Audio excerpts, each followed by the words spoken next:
are back again. Film watchers.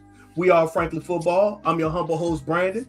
And of course, normally I got my man 100 Grand set it off Chris with us. But as you can see, we got some well-loved, esteemed guests with us as well. That's family. This ain't that. Them ain't guests. That's family, man. That's family. Because we friends in real life. Because we friends in real life. We friends in real life. You know what I'm saying? So, in the picture below me, on the bottom left, we got friend of the show, one of our earliest guests that we had on the show, DMV Fanatic, my dog up in here.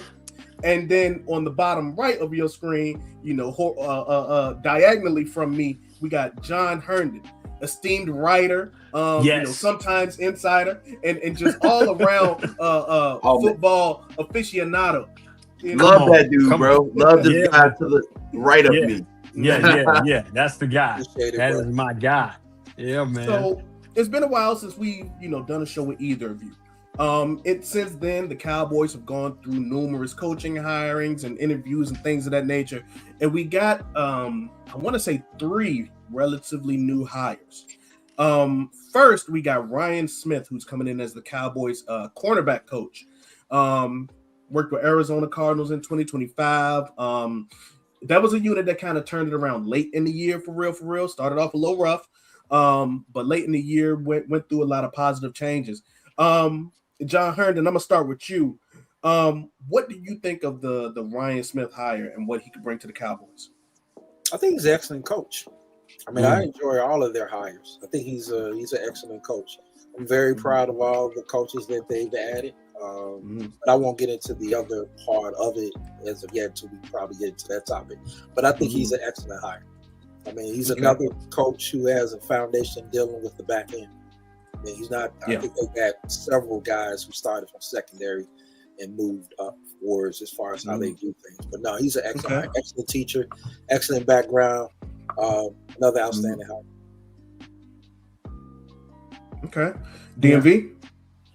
I just want to kind of preface this with I've always liked how Arizona's DBs were aggressive. When you start hearing about like how they used Budda Baker, where Budda Baker kind of had like a slot corner type body, but he's also a safety, kind of the nickel. Me and Set It Off talk about that type of role all the time. Quite frankly, my son is that role, and how they just use their DBs over there, how they dictate it to offenses opposed to letting offenses dictate to them. So I really like the hire because of that. I like the direction that this team is going on the defensive side of the ball.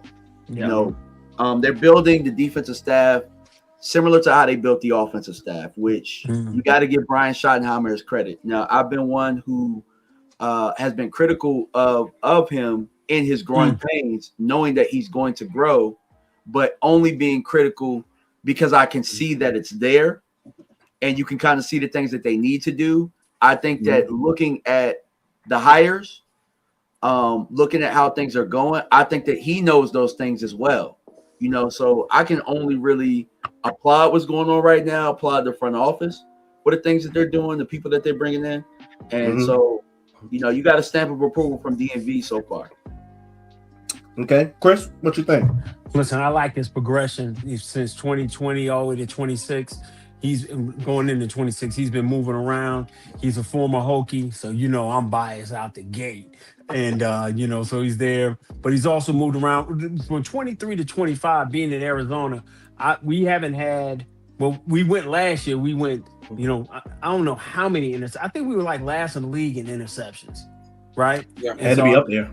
Yeah, I mean, this is one of the most historically bad defenses in NFL history. So he's coming to the point where you're getting different eyes. And I think I echo what everyone has said, not only you guys said before me, but most of the content creators have said, you got to get different eyes on this defense of people from different locations to see what that looks like instead of keeping these kind of retread guys or, hey, we just lost our best pass game folks with Joe Witt and a man who went to Chicago. With him. So I think just getting some different eyes on, but I love the hire. I love what he's going to possibly bring to this secondary room. Okay. And one thing I like about him is he's young.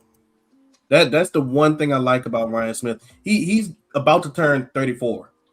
Okay. I'm older than Ryan Smith. Okay. I'm the youngest person here. And so how old are you? 34. Oh. What you got in about a month or two? I didn't know how old you were. I got about a few months, man. Okay. Maybe a year. I got Ryan Smith by maybe a year. Okay. And so that just speaks to how much they're trying to change their philosophy with their coaching staff. Because if you look at the age of all of these coaches, Christian Parker's 34. Like I said, Ryan Smith is about to be 34. Derek Ainsley, I think it is. He's like 44, 45. He's the oldest coach on the defense. How old is the defensive line coach? Defensive line coach Marcus Dixon is 41. Okay. Yeah. So you got a room full of young coaches, with the youngest being 33. Well, excuse me, Robert Muscamp is not even 30 yet, right? I think he's 29. There we go. So you got a room full of young, innovative, high energy coaches that are looking to make their name. And with Christian Parker, the possibility is if he turns around this defense, he may not be here long. You're looking for the next young, innovative guy who, God forbid, would have to take his place, when he goes out and gets a head coaching job, because Christian Parker was already highly spoke of around the league. Right. And so I like that they are developing, molding, grooming all of these young coaches to be like the next big thing. Yeah, that's exactly what you want. I think far too often, we've gotten older guys, and there have been guys waiting in the wings to get these opportunities, because there's so many black coaches in NFL. Yeah. And so they got an opportunity to get that again. That was so genuine. He was so genuine by saying that. It's just a bevy of black coaches in the league, and across college football as well. So they got to find some place where they can get their experience. So I think this, the culmination of these coaches here are going to be high energy, highly motivated, like you said, to make their name on a huge stage. Just not in this, of all the stages you're going to be able to make it. If you can make it here in Dallas, especially as bad as they were last year, I think it speaks volumes to them having an opportunity to go somewhere else and, hey, maybe be at DC, and then hopefully eventually the way the league is going, have an opportunity to, get hired and be legitimately considered for the head coaching job. Yep. So, yeah, absolutely. So I like that. I like to go for that. So we just talked about, I just brought his name up, but the Cowboys also hired Derek Ainsley as their pass game coordinator on the defensive side of the ball. And the good thing about him, he's a former player. He was a safety at Troy. And so I think that you get a guy who has a knowledge of the game, not just from the philosophical and coaching and upbuilding standpoint, but also he has firsthand knowledge of what things look like on the field. And so one thing that I've seen is pretty consistent. A lot of the Cowboys defensive coaches have secondary history. Yeah. Oh, a lot. Yeah. A lot of them do. Yeah. So they kind of gives you an idea where they may be leaning, or just to the point of the kind of people they're looking to run their defense. Being that the league has turned, the majority of the time pass first. You want to have guys who can give multiple different looks. And I guess maybe being able to move people around, because I think John Hurden, because both people name government and stuff like that. But he's incognito. He's incognito. He got stalkers. I don't. He got folks hunting him down. No, that's legit though. I'm being serious. Right. But I think there's going to be a philosophy change in this defense. I think it may, I don't think it'll be a complete 3-4, but I definitely think it's going to be a hybrid. I believe it's going to be a hybrid for sure. Okay. DMV, what do you think? What do you think about not Marcus Dixon, excuse me, Derek Ainsley, that high?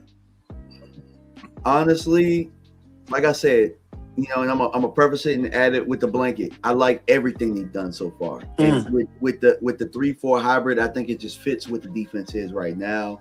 A lot of it, what I like about what's going on right now, and I'm not going to specifically talk about Ainsley, but I just like that it fits direction. And you're going to hear me talk about this a lot. Intent. Yeah.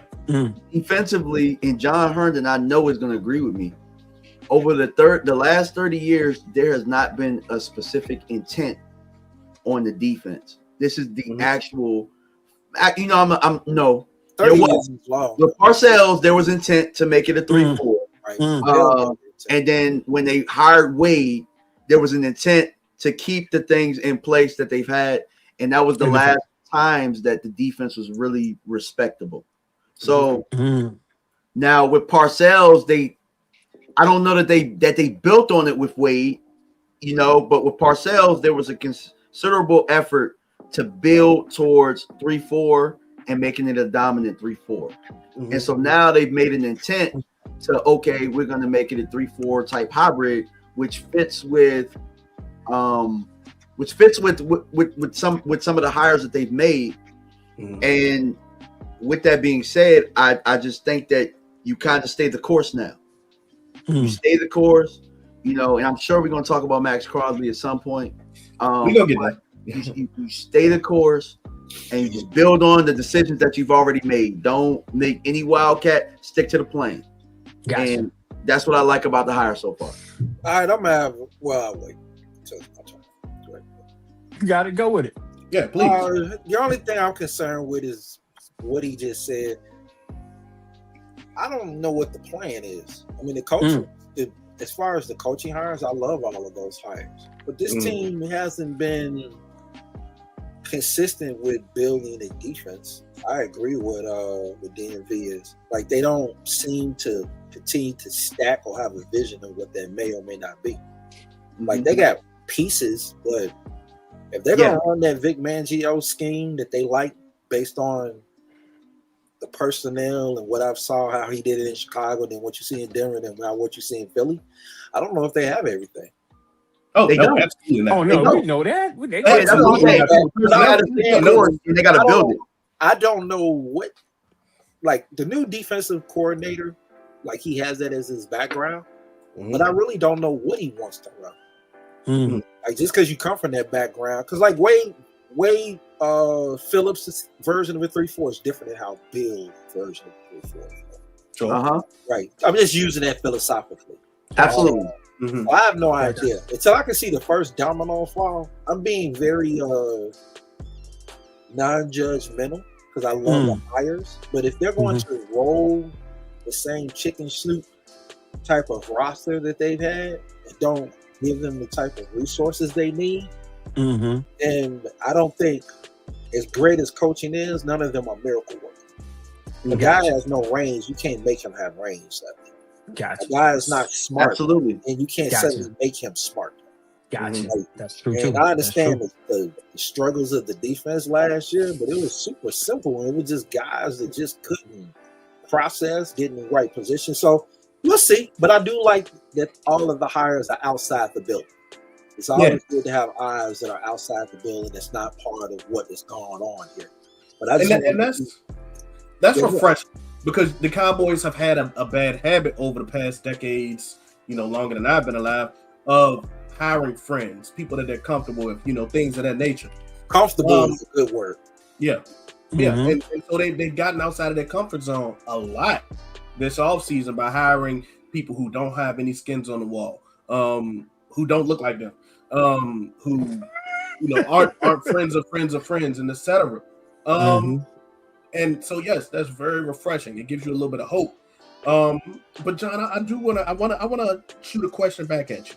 You talked about how these set of coaches just don't have the players and things like that, but you're remaining optimistic. Why didn't we grant that grace to Matt Eberflus while he was crashing and burning? Well, I did. I'm about to say I think everybody did. I mean, I gave him tons of grace. Chris knows just from things. It's like you still got to give him the players. It was a show. You was on one of the shows that I did. He didn't have the players that he had. But I'm just going to say this. I'm not going to say they did do this, but it just felt like a setup. So you get rid of your best pass rusher. You get rid of your best nickel guy. You get rid of your best run defensive end, and then you expect him to do what he did with some of the recycle people that he wanted to do. And people said, okay, let him blitz more. So he tried that. They couldn't do that. But I also don't know what goes on in the building. Like, I can make guesses what could go on, but I don't know what goes on in the building. Because it's like, who's making the decisions? Because I don't believe it's the scouts' decisions. Are you listening to the coaches too much? Or is it the owner interjecting? We do have to remember this is a team that, I hate bringing up old ones, but they drafted Taco Charlton. This is a team that has a history of drafting injured linebackers in the second. Mozzie Smith. Yeah. This is a team that continues to do that at times. And there are times you have good coaches, but you have ownership that can undermine that very, very quickly. Like they can do it very quickly. I'm just going to sit back and wait and see what they do. Okay. No, that's the only thing you can go. And then here's the thing with Eberflus. I have no problem with him, but the only problem I have with him, if that isn't a guy your head coach wants, then why would you hire him? Wasn't that's what they've been doing. I know that's what they've been doing. And the last time they did it, or the last couple times it worked, or they felt like it worked. No, not really, because when you go back and look at it, they hired Jason before they hired Wade. Yep. They hired Bill Callahan. They feel like that was a success. Yeah, but what I'm saying is whether it's a success or not, the head coach should have his people. So it's kind of like, okay, say if I became a coach, I don't know positions orientated, I'm going to hire you guys. Yeah, Philosophically, we know things. I don't want nobody else. I need to have people I trust because coaches I agree. have you in the back just as quick. It's funny we having this conversation. If the guy looks and see an opportunity, he's going to. So I just think whoever your head coach is, regardless, that guy should be able to say, these are the guys that I want, not the guys that you're giving me. And unfortunately, I agree with you, Brandon, comfort level. And they always went out and got comfort level. You went from a disciplinary of Parcells to a softy of Wade Wilson. Right. And you go from Wade Wilson to Jason. Wade Phillips, yeah. Jason didn't have enough of as a head coach. Then you go back, you get your backup quarterback, and you make him your QB coach. Then you make him your offensive coordinator. Yep. Right. So they have a history of that. I do think that the guys they've hired on the defensive side have earned the right. They have earned everything. Yeah. Right. But give them players. You have to give them players. If they're gonna roll back, and I still got Donovan Wilson and Malik Cook as my safeties, and that's not gonna work. That's not gonna work. What was you gonna say, John? Because you had your hand up. Go ahead. Yeah, I was gonna push back. I was gonna push back on the get rid of your defensive end thing, and he kind of talked to it. Is that we don't know what happened in that building, but they said that it was unanimous, and that's where I was just like. Then they went and got some defensive linemen that maybe he was saying he needed this whole time. I agree that I don't think that he necessarily had everything he needed, and it was predicated on Micah being there. Maybe. But in the same breath, they told us it was unanimous, so we don't know what the heck is going on. But hold on, let me ask you this: who was they though? I don't know, but I just know that Brian Schottenheimer came out at the press conference when it happened, when the trade happened, and it was a unanimous vote amongst the whole. I'll say this: if that is the case, then that's a problem too that I have, based on Eberflus' history of where he has been and where he has coached. If you have a coach that is just happy to get the job, then you're not gonna. You have to have a coach that has a vision to push back. I don't agree with this. Now, I'm not gonna say that they're gonna tell us this, but if what they're saying is true, then that's not the coach you want. You haven't had any success in 30 years, so clearly, whatever you guys are doing in the building from your end does not work. So you need to have somebody come in. Once I see, you know what I would see where it's like really, really different, Brandon, is when I see that the owner is not interfering and he's signing players or doing things. That's where I would see that it's different. I've told Chris this all the time. Yep. The third year of every head coach he has, Jerry is going to say something. He's going to put his hands on it. He's going to put his hands on it. Regardless of the player, he's always going to do that. If you hire these guys, let them do it. Let them do what their vision is. Let them go and try to achieve what they want to achieve. And it ain't about free agency either. It's not. I'm not a big spender about that. But there are players you target. You don't go out and just get anybody. Like you trade your best pass rusher a week before the season. Bring up those bad memories, man. But here's another one. You take a 4th round pick. You tell nobody, and you trade for a receiver that can't even see the field. Yep. You're making moves all these ways, and it's just like, come on. So that's the stuff that will have to show me as opposed to the coaching. Because coaches can coach. a lot of guys that can coach, but if you're not giving them the personnel, or if they're not alphas as far as, hey, this is what I need, I'm pounding the table, and they're just gonna go along with whatever the owner's gonna do. Then I don't want that guy either. The guy shouldn't be in the building. But I don't want the coaches, because we've had a history of the coaches making the decisions. If you tell us what we want, that's all I'm asking. That's what I mean. Right. If a guy, I don't know what DMV's like scheme is with the guy, but if he says to me, give me a 6'5" dude, I like a dude with edge, I want a dude that's violent, that's all I need to know. Then as a scout, that's my job to go out and do that. But if a coach is sitting with a dude for 2 weeks, then that's a problem, because I've been scouting this guy for 5 years. Right. Just because you hung out with him for 2 weeks, you don't know him better than me. You may be coach better, but I can scout him better. Absolutely. And so that's what you're looking for. You're looking for them to allow guys in the building to do their jobs, bring that to you. And then as you have this, oh, hey, what do you think? What do you think? And the defense says, this is what I want for my defense. Then whatever the scouts have brought you, those are the collection of guys that will. I don't need a coach making a decision. I don't need a coach making a decision on a guy just because I want to make a decision on this guy. Usually what happens with a coach when he falls out of favor with the dude and he's in a doghouse. But we just spent the third round pick on this guy. Absolutely. This was your guy. You pounded the table for him. For him, right. So let your scouts do their job. Go out and find your players. The last time that they really allowed the coaches to have like a type and pick their type was probably the draft where they picked Israel Mukwamu, Nashawn Wright, and all. You had a theme that draft. Picked all super tall DBs, right? Super tall. It was length guys. It was all long, lengthy guys. They've been doing that with every defensive coach. When you look at it, when they brought in Rob Bryant, he was talking about it before the draft. He was like, "What are we looking at? DBs." So they go out, they move up to 5, they go get Claiborne, they sign Brandon Carr. It's like, dude, have a philosophy, which I never know what their philosophy, because it changes every year, every time you get a new defensive coordinator. Yeah, I was gonna say, and then you keep a lot of the same guys, and really the turnover really needs to reflect what you're switching to. Yeah, right. All right, like, and I kind of feel bad about this, but if you look at like Tyrone Crawford's career, we never really saw him do the same things. He was always a Swiss Army knife. How many times have we heard Swiss Army knife here? Position flex. Yeah. Right. That's the thing. So that does a disservice to the player. It forces a player to become a jack of all trades instead of a master of none. When they did have him and he was healthy, I ask you this: when was the last time Tank Lawrence, when he was the Cowboy, had double-digit sacks? Right before he got signed the first time, I think. Yeah. Who played beside him?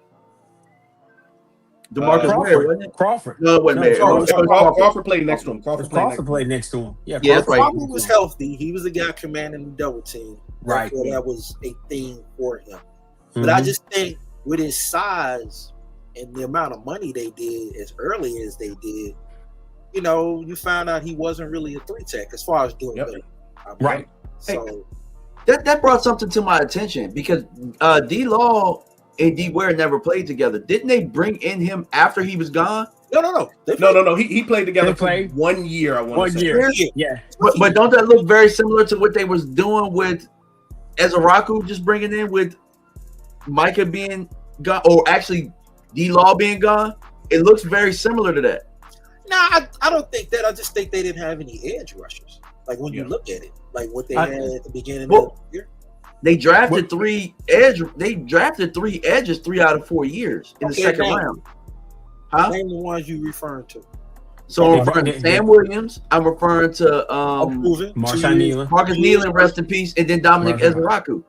Right. Yeah, but I just think I think when somebody does that, I think that's more a reflection of Sam Williams than anything. Like, we have been waiting. Right. Yeah. And I honestly, this is just my personal philosophy. I can't speak for them. I don't think you can ever have enough QB hunters. Like, I don't think. I agree. They drafted somebody in the 4th round a couple years ago, and he left too. I forget. Out of San Jose State. You remember his name? I can't think of his name. Who's the coach? Fahoko. You talking about Fahoko? Yeah, Fahoko. Yes, yeah. Fahoko kid. He's out of the league though. He's done.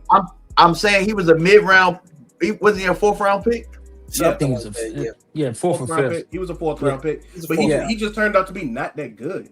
That was the thing. Well, it was like, what were you doing with him? Because again, they changed staffs and they changed philosophies. He never had a chance. Brandon, I can't. I'm a piggyback with DMV on this one. I can't really say whether or not he was good. What about the kid who came out? No other team decided to pick him up. The defensive end that came out the same year CD Lamb came out. I think he played for LSU.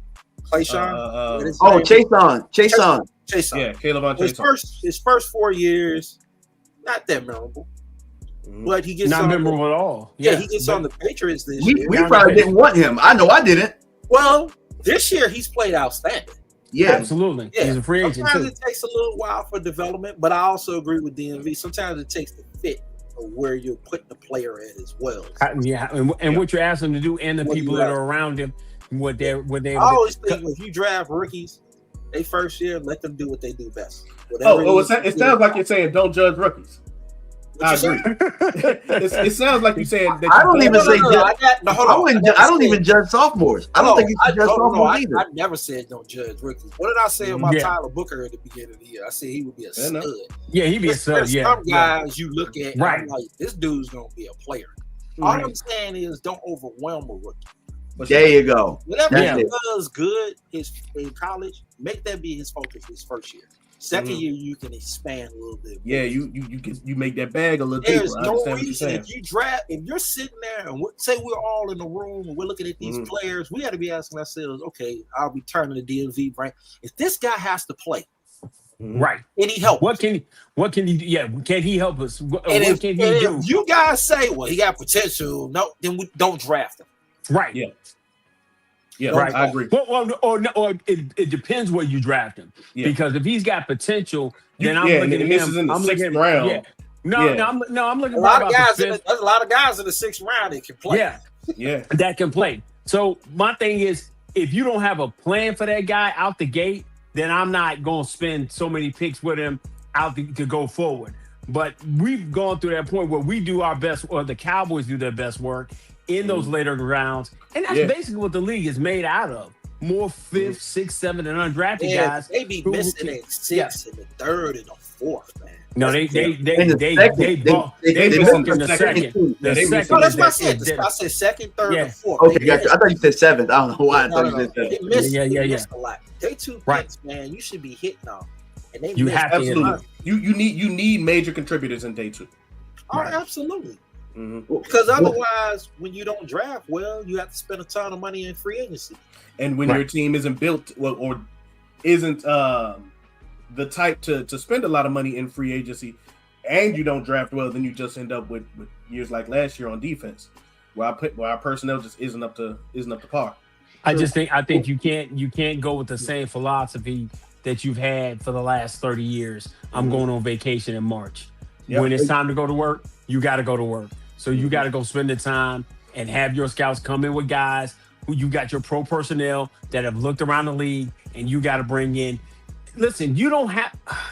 Let me explain it. Yeah, you can't go with that free agency stuff, though. Man. Yeah, I mean, you don't have to go out for all my bourbon drinkers who are out there. You ain't got to go out and get, the Porte by Club Shay, which is like $150 a bottle to go ahead and get after. But you can go get you a good Woodford Reserve and get the same kind of effect. You know what I'm saying? And anybody just listen. So we got to start getting some Woodford in here, man. We got to get some some good. Yes, sir. I got some upstairs. You know what I'm saying? Go get you some Woodford. Go get you some Heaven Hill. Go get some stuff that you can work with and get the job done. And then just go ahead in your canter. You can put that stuff for folks who don't really drink. You can give them some, they've been giving us the rail drinks, man. They've been giving us the rail. Yeah. I mean, I'm gonna give you the rail. I'm gonna give you that honey jack over there. Yeah, drink that. But I ain't gonna waste my good stuff on you. But they can't keep doing that. They can't keep doing. They've been doing that for years. And this year, with the list that I think we sent you guys, there's some guys on there that you maybe need to shuffle through there to figure this thing out. Yeah, absolutely. And I think that this is a good time to kind of transition on into that, segue on into that. It's a lot of good free agents that are, just sitting there waiting for their next opportunity to get a large check from an organization. The Miami Dolphins, for example, just decided to part ways with Tyreek Hill, and more importantly for the Cowboys, Bradley Chubb. Chubb, not even 30 years old, he's 29. Just coming off a decent year on a struggling Miami defense. I think that he's somebody who can definitely help this Cowboys defense. Anybody can help this Cowboys defense as long as they're breathing, right? DMV, I'm going to start with you this time. Would you pursue Bradley Chubb if you were the Cowboys? I already know your answer. I watched the show. And if so, why? So, in my idea in looking at the coaching hires and what the philosophies were under in which they worked, I think you're going to need an edge. You're going to need another edge to offset Donovan Ezeraku and helping him with his development as well. Like, he's going to have to play regardless. And if you are switching to a 3-4 hybrid, you're going to stand him up. Just looking at what he did at Boston College. Yeah. You know what I'm saying? Looking at what he did. You just brought in an outside linebackers coach. And what is his name? I can't pronounce it. I'm trying to look it up now. Dara Uzo Duribe or something like that. I will just agree with you because I'm not even gonna try. Yeah. So you look at where he came from at Georgia and Kirby Smart's defense, and Alabama too. With Alabama, it's a hybrid, a 3-4 type of look. So I think in order to do that, you got to bring in edges that are used to 3-4 defenses. And it's not just Bradley Chubb, but I'm also looking at a cheaper, maybe even better option, a younger guy, and Nick Herbert. And kind of like John, you talk about, I know John is big on, like, you could judge rookies if they're good enough, but the edge position is very, very tricky. It's very tricky when it comes to going to go get a guy in the draft and saying, let me go get that edge and expecting him to be an impact player. Right. When last year you're getting Donovan Ezeraku and you can see the flashes. I think that you did a good job in getting him in the second round. So now go get a veteran who's used to standing up and playing in the scheme, used to maybe some of the things that you want to be able to do. So that's how I feel about that's all I got to say about that. Okay. I like both of the guys. No, I like the Herbert. I like the Herbert analogy. I definitely think he's ready to take that next step. From the film I've watched him in Pittsburgh, and because he's at the right age. For us, it's always been on the right side of 30, having the opportunity to be able to be the full-time guy. But I need somebody that's going to be able to help Ezeraku and take some of those. I need him to be able to help, not teach him the job, but show him how the job is done, so that when we tag out, boom, I can go with that. And he's got some versatility. I still don't think we have a strong side defensive end yet. I think you're going to have to go and get one of those guys. But I definitely like the Herbert and Chubb move if they make it. What you thinking, John? I'll stay away from Chubbs. I mean, he's 29, ACL injury. Money's probably going to be high. I like youth. There's an outside edge. I can't remember his name. He plays for Seattle. He's going to be a free agent. There's also the defensive end that Baltimore traded to Denver. He's another free agent. Both of them are 26 years old. Or better yet, if you want to, steal Philly's edge rusher, Phillips. He's going to be a free agent, but he's probably going to cost you some bread. Jalen Phillips coming down by way of Miami. Yeah. By way of Miami that you could have turned around and got. Yeah, you could have went and got. What about Owe? Do y'all like Owe? Yes, I do. Yeah, I do. About the guy who used to play for Baltimore? Yeah. I think that's who you're talking about. He's another one. Yeah. And he's not somebody we like. That we want. I think they would use them as outside backers. But I'll stay away from him. He's just a little bit too old. I have to look at his film, too. I know he has 8 sacks. A friend of mine told me, he said, don't let that fool you because most of it was from coverage. Yes, anyone one-on-one. But I have to look at the footage myself to be able to see it. I'm not saying that he can't play. But also, I just don't know what they're going to do. Like, I don't know if they're going to do a strict 3-4. If they are, I like the younger guys. I like guys who are a little bit more younger. I like guys who probably haven't put up as much stats, but you see the flash and the production there, and they probably hidden by the depth chart. So if I had to pick, it would be the outside backer. I forgot his name. Brandon could probably bring him up. He's a free agent for Seattle. He's an outside guy. So John, Herbig is 24. Yep. Oh, I said Chubbs. I didn't say Herbig. No, I know, but I'm saying with what you want, that fits everything that we're talking about. I want somebody that's on I want somebody on the younger side. I don't want somebody like 29, 30, because I don't think this team is that close. You got to build the defense young. Yeah. That would be a different route that I go, but I'm bracing for them to. I'll see. I don't want to put any negativity because the front office at times it does things, and I'm just like, oh my God. What's the well? Here's a question. I ain't me to take it from you, B. But my question is, what's the first domino you need to see fall for you to kind of get an idea of what they're doing? The first I got acquisition that it's not internal or it is internal. Like okay, go ahead. Let's just say if they sign Sam Williams, I'll be very underwhelmed.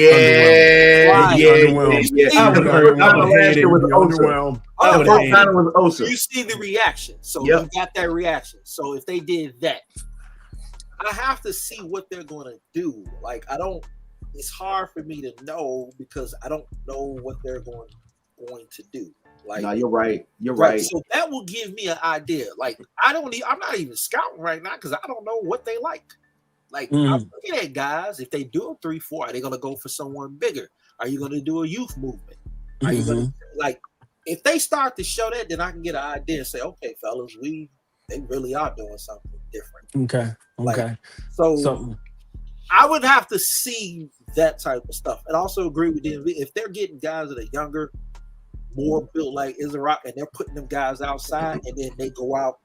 I don't know. I can't think of any defensive end right now in the draft. But let's say they go out and get a guy that's 6'6", 385.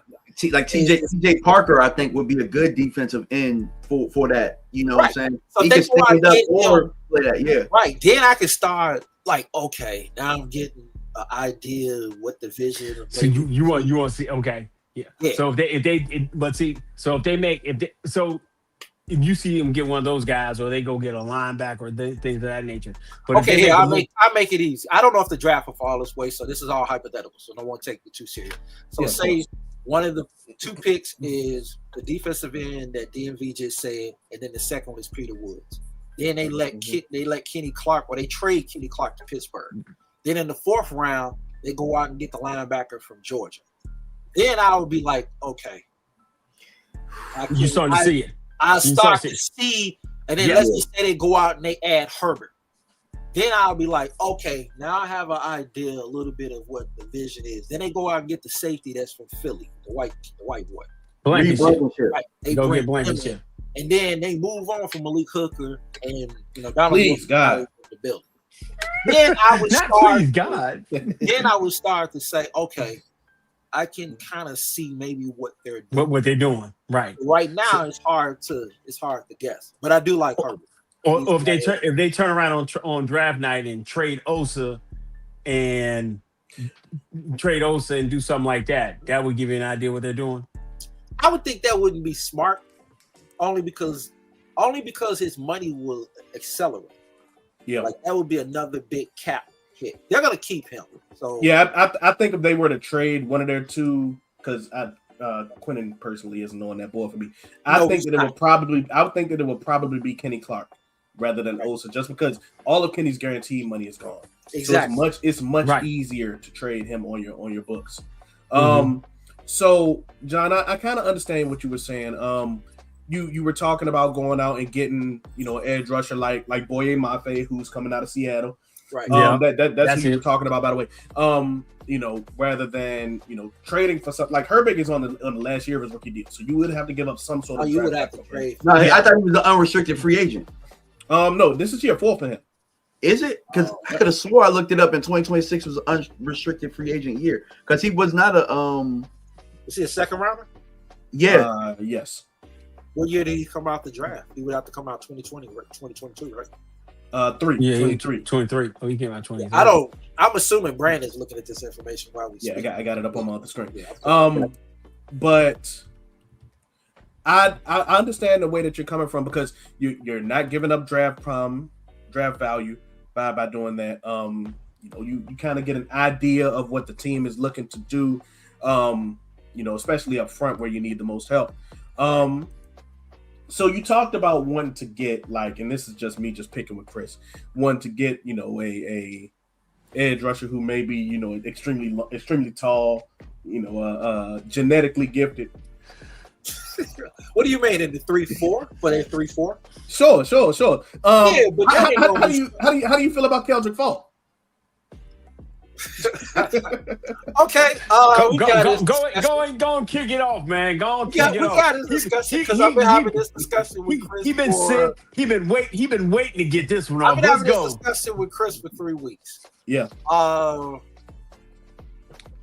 like the player. Mm-hmm. I don't know if he's as ready-made as you would want him to be at this particular Absolutely time. True. 100% true. But as somebody who I respect a lot told me, you have to look at it and realize he's 20. Yeah. So he got his grown man body. This is not his complete version. Mm-hmm. I have seen tape of him going against Tyler Booker. Mm-hmm. He won. I would have no problems with it. I would still have to do a deeper dive, and my biggest thing would be with him is, and I have to really look into it because Chris is always throwing the Chaco comparisons, which could be valid. Mm-hmm. Does he love football? Does he play hard all the time? There we go. He's powerful. He's much more powerful than Taco. Yep. Going on Twitter or looking at YouTube videos, they're always going to put all the good stuff. So I have to look at the tape and see what does he look like in the fourth quarter. I got to look at that. But I have thrown that name out there several times, and I've told people that could be a direction that they decide to go because he is a big, powerful kid. He's a elite run defender, pass rush. Still got a lot to work on there. Mm-hmm. But I don't think he would be a guy that you're dependent on for pass rushing per se. I just think they're going to use their outside guys more so. And they're going to make them stand up like DMV indicated earlier. That's what I believe that they're going to do. Mm-hmm. But that's just me guessing. But I would have no problems with him. But here's the question though: where am I drafting? Boom. There you go. Boom. There it is. Now, if Brandon had the clicker and Brandon was doing it, Brandon loves it. He absolutely. I like Keldrick Falk a lot. You can't teach the things that he does well. You can't teach success. Okay, hold on. Well, it's like who else is on the board? No, but that's what I'm about to say because there's a player. If this is hypothetically late in the 20s or something like that, you gonna be putting them up against guys. Okay, so who are you taking at 12? 12? Are you just talking about who my edge rushers are? Or no, in this scenario, like if you're taking Falk, who did you take at 12? Ooh, that's a good one. So I was thinking about this earlier today, right? Just because I was talking about somebody. If you get wiped out, which is kind of hard considering the depth of this, I wouldn't be opposed to taking like an offensive lineman. Chris already know I love me some Caden Proctor. Ooh, I love me some Caden Proctor. You mean at 12? I love me some Caden Proctor. Okay, now I'm gonna let you roll with it. I would just take the offensive lineman and roll with it. I would just take the offensive lineman and roll with it. If I get wiped out, because hold on, let's back up. I'm listening. Go ahead. Hold on. I just want to ask one thing. I'm not gonna talk. When you say wiped out of what? Yeah, facts, bro. The players that you need. If you're not gonna be wiped out, Bain and Bailey are gone, it could happen. At 12, if Caleb Downs is gone, at 12 you can't possibly be wiped out, bro. Hold on, B. Go ahead. I want to figure out where he's going with this. B, you got before you say he wiped out for you. You got to give who your 5 you're not drafting away from. See, cool. We talked about this 3 weeks ago, I think it was. Yeah. There's 5 guys that I would not trade away from at 12. And this is in no order. Caleb Downs, David Bailey, Ruben Bain, Arvell Reese, and Sonny Styles. Okay, those are the 5 guys, and that's just me going off of the top of my head. About 7 to 8, bro. Hold on. I have to interject something. So I'm going to piggyback something what DMV said. So I want him to interject here. Mm-hmm. the 3-4 that people are running right now is like what though? Like what do Philly run? Do they have a guy who would be considered a 5 tech, or do they have 3 defensive tackles and 2 guys standing up? I ain't gonna lie to you, John. I'm not an Eagles. I got it. I'm just throwing. Philly does 4 down linemen. Philly does 4, but I know Vic can kind of do both. You know what I'm saying? So I think based off of what Philly was getting, based off of what they had, I think he kind of crafted his philosophy to what the roster was and how he was getting them. I mean, if you had 12, I mean, you could take Peter Woods, and he could play play outside. Hold on, if you wiped out, we just talking about interior. Y'all ain't bring up no corners. No, but I think I bought up Caleb Downs. I love the thing. I bought up Caleb Downs. No corners, like I'm talking about Montford, Mesut Delane, yeah. But if you ain't got no pressure up front, them corners is gonna be irrelevant. Exactly. Hey, John, we got money, bro. That's what I'm saying. Like the free agency happens before the draft. Yeah, but what we're using the money towards. That's what I was saying with the edge rushers and stuff, like getting some of the like some of the defensive ends and the bodies you talking about. Like what the change you need to see is then, and that's what you said. Yeah, but no, I didn't say spend money. Like I'm not a big free agent. What you gotta spend, John? You gonna have to spend money. You gotta spend money this year. This is just me personally. I'm not trying to change nobody's opinion. If you building a 3-4, you gotta spend money, dog. Got to. I just because you ain't got the pieces there. You don't have to keep. No, this is what I agree with what you said. You have to stick with your plan. That's it. Not stick with your plan. There's no disrespect, Brandon. With what I'm saying. Do your thing. If you know your defense is poor, you don't pivot and go get offensive line. Like you just. I get what you're saying though. Yeah. If this was the defense that Dan Quinn had in his like the year then I would be like, all right. We can do something. All we need to do is deal with somebody in the middle. We had pass rushers. The linemen were solid. The receiver, all of that. They just needed the interior. Somebody who can really stuff to run. But this defense is so bad. Philosophically, I usually draft corners late. But honestly, they so bad, I don't care who they draft. It's just got to be defense. It's got to be a defensive player. There's only one offensive player that I would take at 12. I can't name one. Oh, I know one. Carnell Tate. Carnell Tate for me.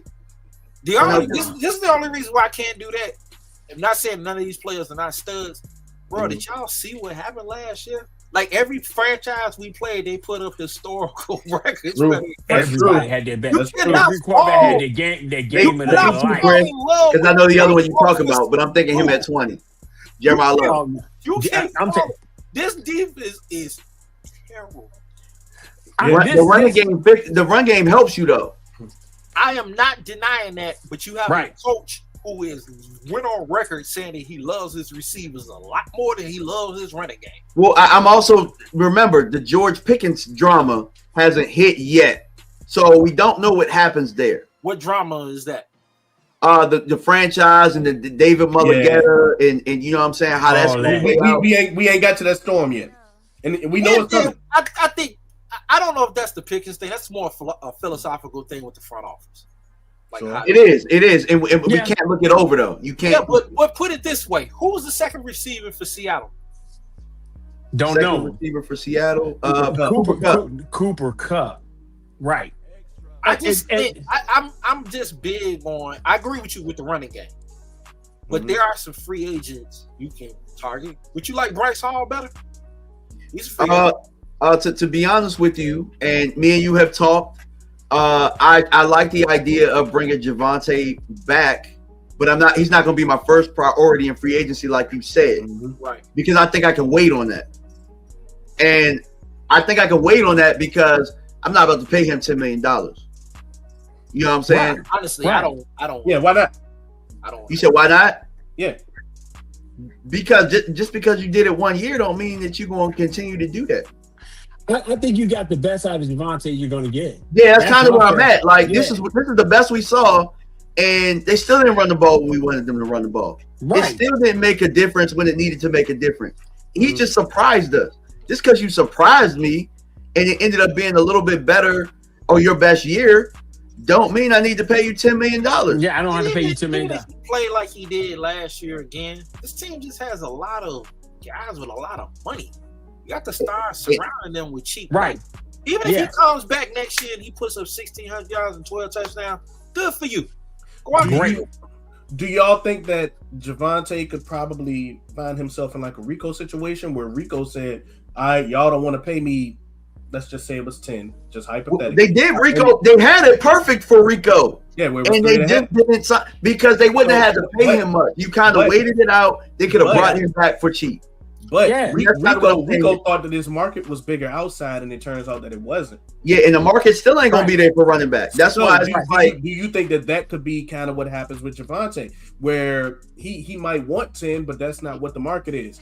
So the market right now is 7. You try to get him for like 7, and call it a day. But I'm cool with that. But you know what you can get for $8 million in 4 years? A rookie, sure. A rookie, right? That's it. Yeah. That's it. But then you could find yourself with like a Jay Blue situation where the guy just don't get it, or Phil Moffitt situation where they just like, look, we gonna stash you. Right, because I had no problems with both rookies. Right, they never played them. Yeah, right. But going back to what you're saying, if I go out and get Bryce Hall, right? If I get Bryce Hall, I gotta get Bryce Hall at my number I want him at, right? Which is probably what is that number? 7. About 7. I ain't gonna lie, I would have said about 4. Hell, I could probably get Rico cheaper. I would take Rico back. Nah, I'm good. You good? I'm gonna take Bryce. I'm gonna take Bryce. I think Rico's cheaper than both of them, but I'm still drafting the back. It's not saying that Rico is not a good running back. I just need a guy that is better than him and better than the guy we had last year. That's my fallback though. I'm only saying it's my fallback. Fallback if I can't get him. Right. Drafted. Right. So here's the question: If you're wiped out, right? Are you going to overdraft a defensive guy because your defense is so bad, or do you try to maximize the situation and go back probably no later than 16 and get a second round pick? Because the meat of this draft is from 32 to probably 78.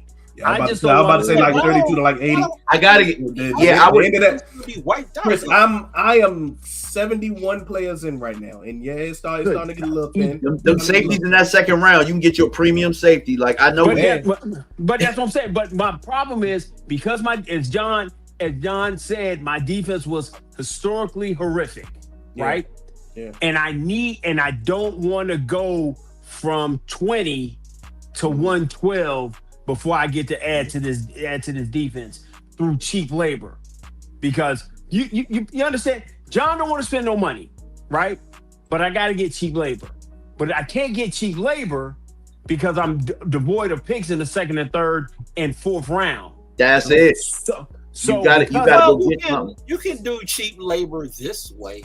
You can target guys whose production hasn't been high, but you believe that promise is high. That's what they did this year with all of them first round picks. No. Those guys are re-erection projects. So remember when Denver won the Super Bowl? And it was with Marcus Ware and Von Miller. They had a guy on there. I always mess up his name. I think it's Barnett. I think that's his last name. He didn't really have a lot. He went to Tampa. They got him cheap.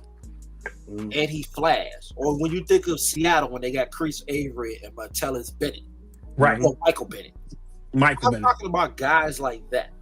Like, so you can target. We mentioned a few. The kid from Seattle, I think his highest sack total is 2, but his pressures are way up, but he doesn't play as much. But if you look at him, you have to say to yourself, can we get him?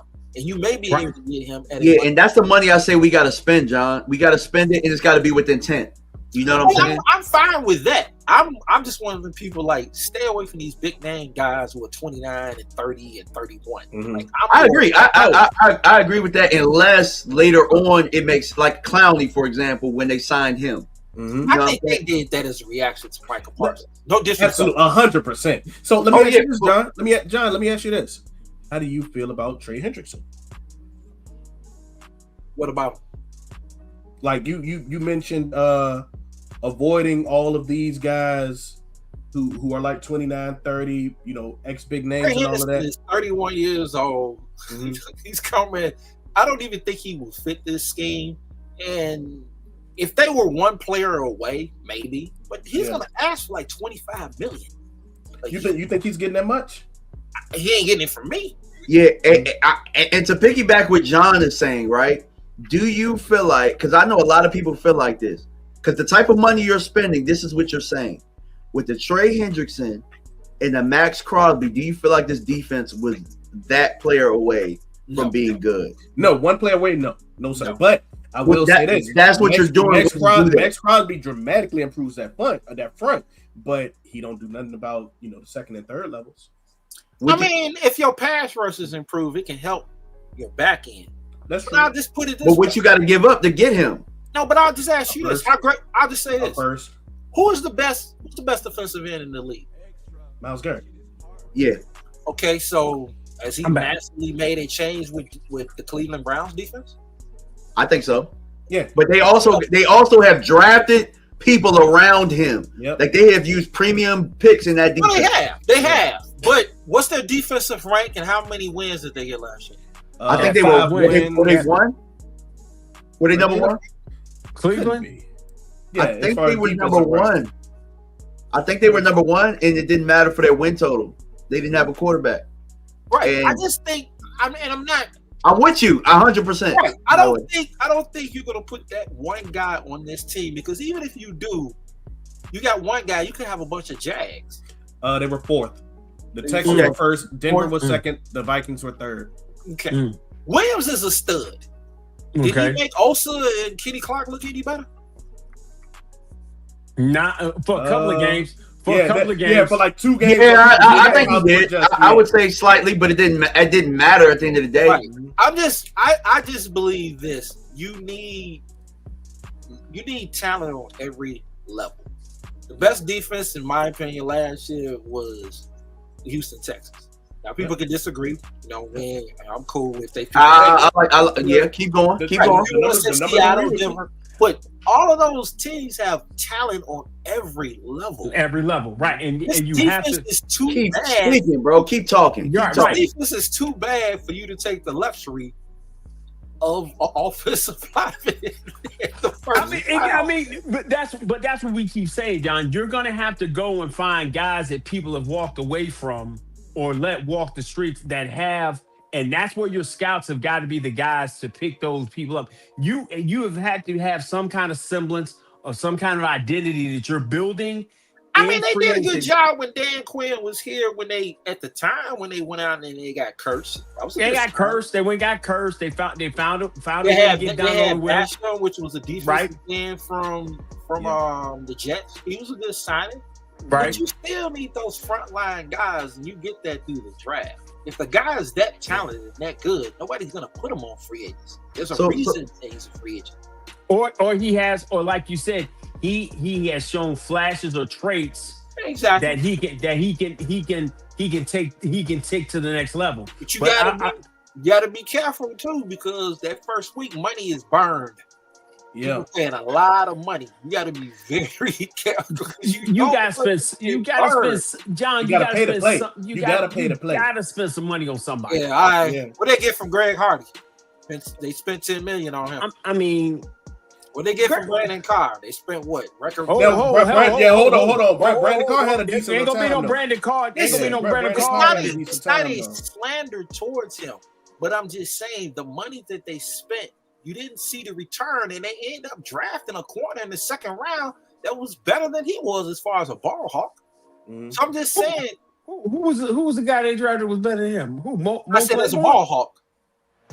I mean, when he played, when Trayvon was healthy his first 2 years. Oh, you talking about okay? You talking about Trayvon? I'm talking about you thought that he was talking about like Mo Claiborne or Cheetah. No. All I'm saying is, you have to be careful.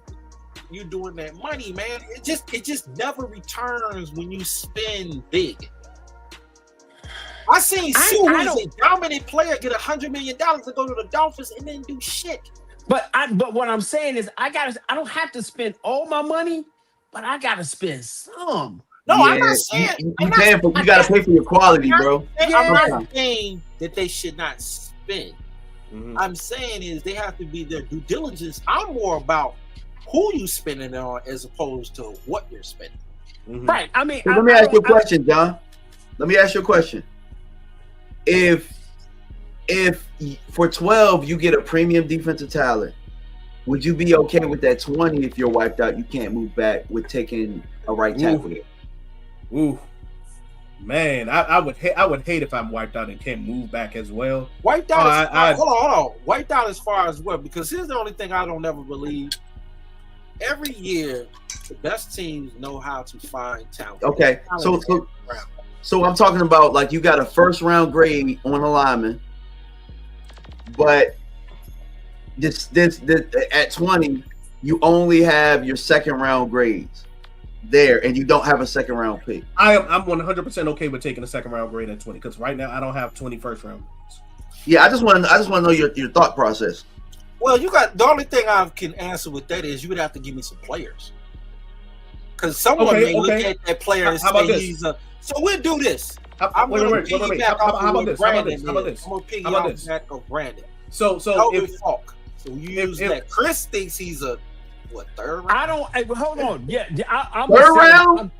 I got a second round on him. I would take him at 20, but yeah, go ahead. Okay, but if he hit 20, I would take him.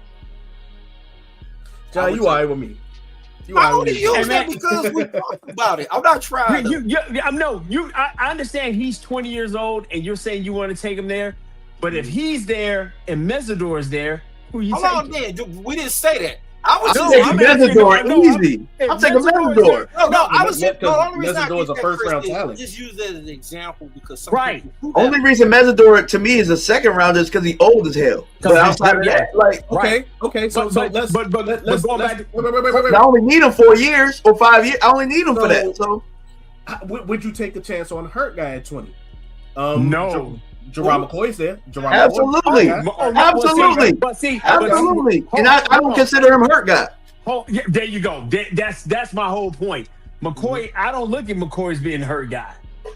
I would take McCoy at 12. If Montour is gone and all the like other people, I think he's a top 10 pick. But that's just me. I love the talent. I'm tired of getting guys coming off. Yeah, you can't. Now, I would. It's not the same. It's not the same. He's not the same. Move from that. He's not a year removed, John. Yeah. There's really no difference. The only thing is that you know about the ACL, but there's no difference than taking Micah Parsons at 12 because he sat a year out too. Boom. No, it's not this. I'm sorry, I got thrown about. Which player are we talking about? Because I was Jerome McCoy. Jerome McCoy, cornerback, Tennessee. Philosophically, I don't take corners that high.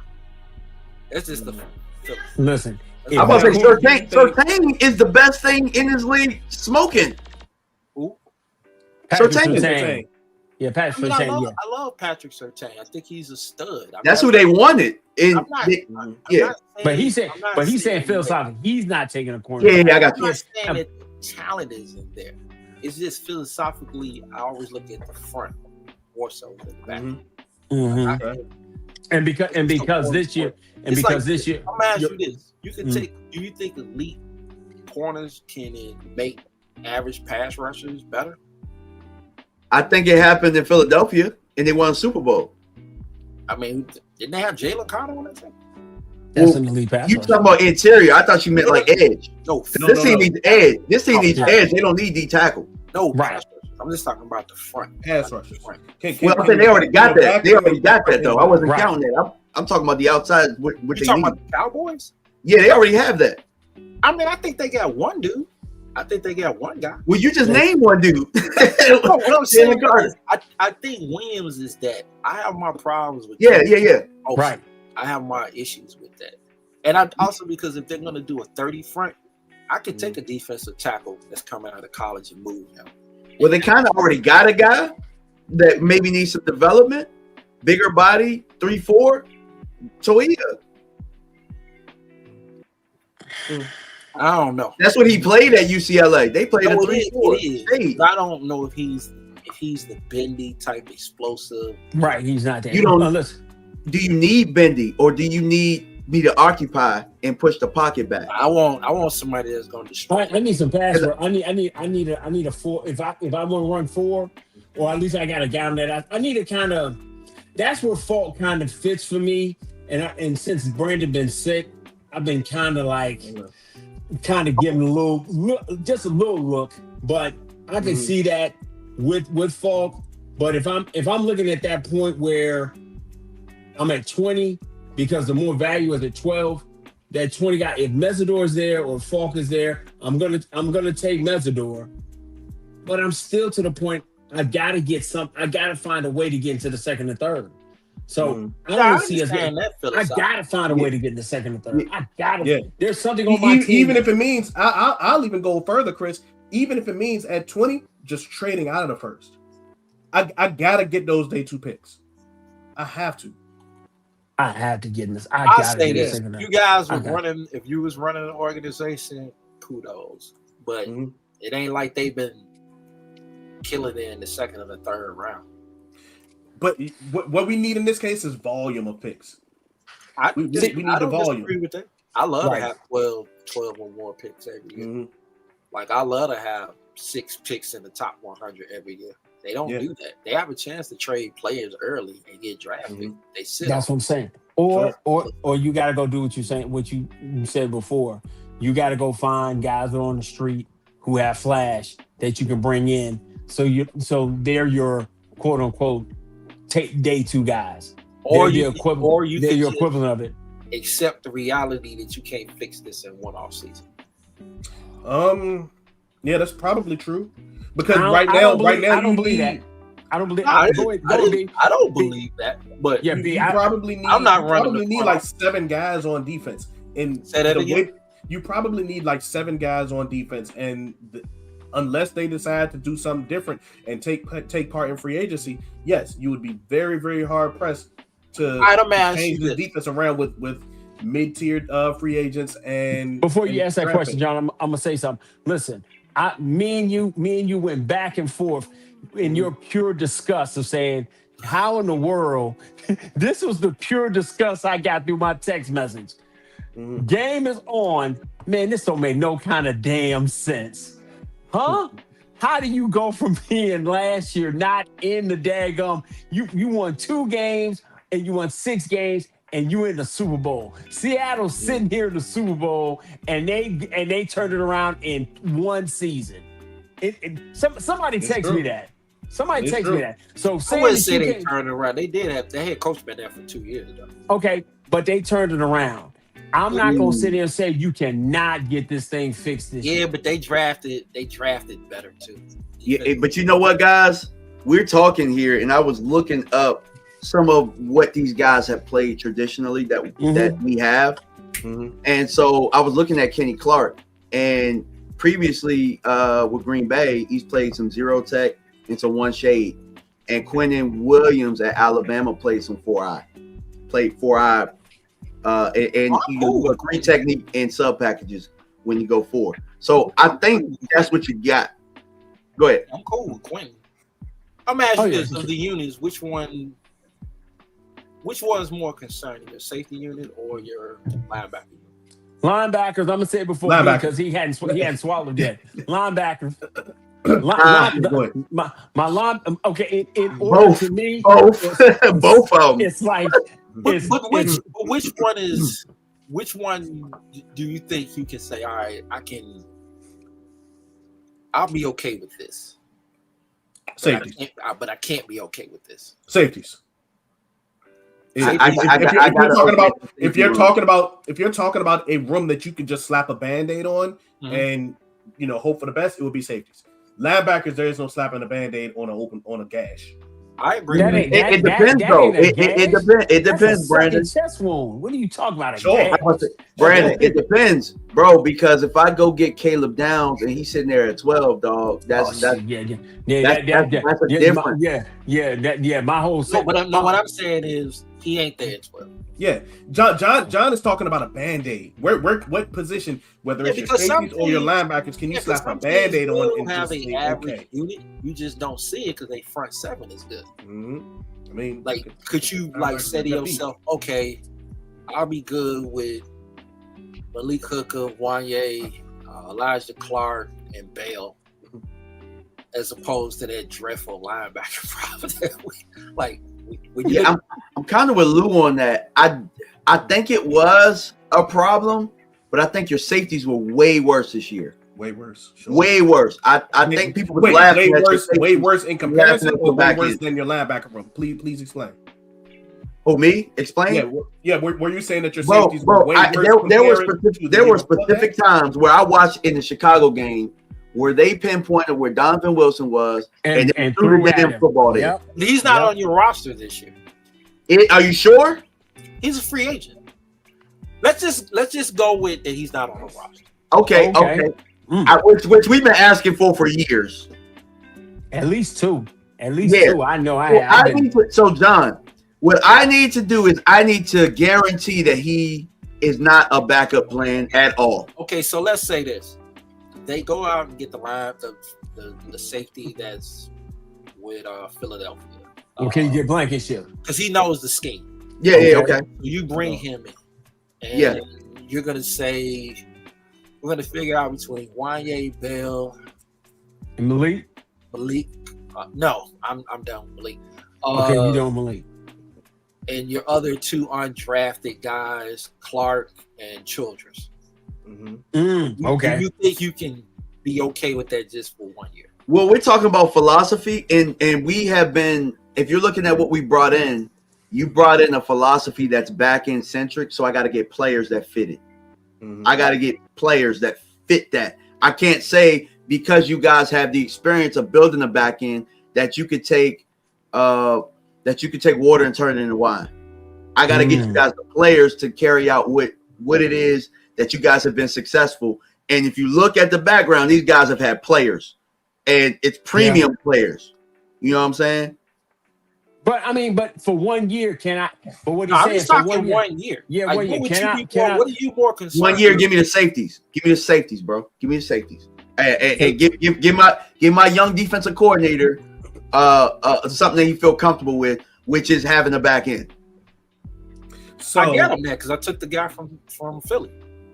I got Blankenship. But I got to get him more than that too. I got to look. Just because he coming in here, don't mean that DeRon Bland gonna work for him. It don't mean no. I didn't mention the corners. I was just talking. No, I'm saying like I need him to have a complete back end. You know what I'm saying? Complete back end to kind of help. I'm not disagreeing with you on that. I was just dealing with the safety unit. Safety unit. Hey, I got it. Yeah, you give me one, but I need both of them. I need both. I don't agree with that. I'm gonna tell you why. Because I don't disagree with it. I think I'll put it like this: the corners are gonna be an issue. But if I go get Blankenship, right? If I go get Blankenship, I gotta go find some pieces from some like you said, premium. So if I go get Blankenship, if I can get the Owe kid from Seattle, if I can turn around and plug me, I was looking at Quentin's brother, but he's a little bit older. But I could probably get him for dirt cheap, right? And get him to come in. Then I can probably make some hay somewhere where then I don't have. Quincy? You talking about Quincy Williams? Yeah, if I can get Quincy, he's small. But my D tackles are gonna be okay because I'm probably not unless I make a Quincy's small, but he's still probably better than he's all definitely except better. Maybe one of the linebackers in this room. Well, let's take a look at what they were able to do with Nakobe Dean in that defense over there. You know what I'm saying? Like, Nakobe Dean over time, which he's gonna be. Is he a free agent too? Yes. Yes. He's young too. You know what I'm saying? That's another person that I'm really looking at. I actually kind of look at Nakobe before I look at Reed, but I understand why you would say Reed because he's familiar with what he's worked directly with Parker. You know what I'm saying? So I understand that. But Nakobe Dean is on like as John would say, north side of 30. You know what I'm saying? Or you know, he is. You got a young player who had production, who came off of an injury last year, but he finished the year. You get what I'm saying? So you're gonna have a healthy offseason. Sure. I'm looking at stuff like that. Right. So that's what I'm saying. If I'm gonna turn around, and steal a couple pieces in, but those are the guys I'm looking at. I like Owe, I like Blankenship. I came around on the Kobe Dean because me and DMV Sorry, bro. But me and DMV had talked about N'Kobe. I was like, all right, he did have a gang of tackles, but I need to find another guy there. I need at least, at minimum, 3 linebackers. So if I get Quincy, I can go get a wider guy in the draft if I can. Where you playing Quincy at? I'm gonna play. He a weak side guy. I was about to say probably at the will. Yeah. But I mean, you don't gotta be shoehorned to all of those guys. Like Baltimore got a whole gang of guys that are about to be free agents. You got like David Ojabo on the edge. You got my guy Ardarius Washington on the back end. Oh God! Hey, listen, Chris, do you know? Short Kings can win over here. Christian Parker said so. You feel me? I get that. If Ardarius Washington puts on a Cowboys uniform, I think I'm gonna go buy it just for B so he can have it. Hey, I need that. He has been campaigning for Ardarius Washington for 5 years, man. Just didn't have the opportunity, man. Right. So like I said, hey Lou, I'm with you, Lou. I throw a bag at Quincy. Lou is in the chat. Throw a bag at Quay Walker. Yeah, that's another good one. Yeah. We got an Eagles fan in the chat. Where my guy Lou at, man? Shoot Lou the link real fast. I know, right? Oh, where you at? Been here, man. Let me see something. Chris, quarterback for me for 2 seconds. Yeah, Lou, I'm gonna DM you. So my whole thing is if you do, you've got to go and get Spencer. That's what John, he's like not spending money. But I do like John's philosophy. Like you don't want to have like the guys who are announcing they've already signed before it goes in and you spend that money. Nah, I want to let that wait. I'm with you, John. I want that way to get out the way. They gotta get cap compliant. No, they're gonna get that. They're gonna flip a switch. They're gonna flip the switches they gotta flip to do that. But I mean, if you franchise Pickens, you got to do that anyway because you didn't walk into it right. That was the one thing. That was the one thing, John. You said out the gate. If I got him, I need to go ahead and get a deal signed with him or get an extension signed with him. And he said, "Hey, I'm gonna bet on me." And that's fine. You kind of should have had to walk through that anyway. Listen, if I got 4 healthy, you're gonna have a great year. That was going to be it. If 4 was healthy, you were going to have a great year, which it turned out he did. But that being said, you're still going to have to franchise him. You franchise him out, and then you turn around and you go get some of these mid-tier guys that have flashed, that have played somewhere. Quay Walker, I like. Quay Walker's in Green Bay, right? Yes. Yes. Yeah, we talked about him a lot. Yeah, I like Quay. But I think you got to help that. You got to help the middle of your defense. So I think Reed helps the middle of your defense.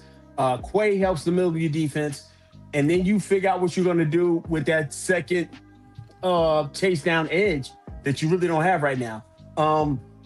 Everybody say, "Hey, go get Jadeveon Clowney." I think you can do better than Jadeveon. I really do think you can do better than Jadeveon Clowney out here in these streets. So, and then that way I can, if I end up doing those things, even though it'll drive me crazy, I can deal with 12 and 20 and wait till 112. Gosh, I can wait till 112 before I get.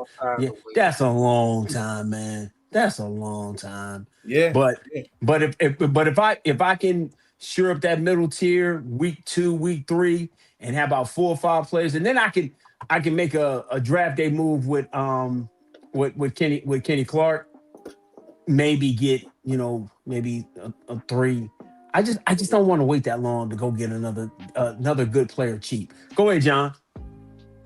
I had to raise my hand on this one because I got to talk about the elephant in the room. And I promise y'all, I'm not a hater. I know John Herndon is gonna love this. What the hell we doing with Osa, bro? I think Osa's staying. I think Osa's staying because of his money. There we go. But with what we talking about, where does he fit and what does he do? He can't play no 0. No. Does he play a 4-hour or 5 in a 3-4 hybrid? Probably more than likely. Yeah, because I don't see sure. Like it's probably gonna be him right beside Quinnen. Yeah, maybe it depends on who you draft too. I mean, he doesn't give me. He doesn't remind me. I'm gonna bring a name up for you, and most of y'all. He doesn't give me that ability to be like a Jason Hatcher. He doesn't do that. Now, he don't possess his length. Yeah, he don't fit his length. That's we talked about what was Buddy that we had a few years ago, Tyrone Crawford. Like he's not going to be able to fill that type of versatile role. No, he don't do that either. Right. No. So I mean, I think he's a good rotational player. He does flash pass rushing ability, but his lack of strength is always buddy. And that's why I had to ask this, because based on what they need, they're gonna need strength. And with the money you're spending, you got to get those guys on the field. I think what I'm saying is you got to field offers even if it's mid-round, and you got to commit to what you're doing. See, the only problem with that is if you trade him, his cap hit is going to be like $32 million.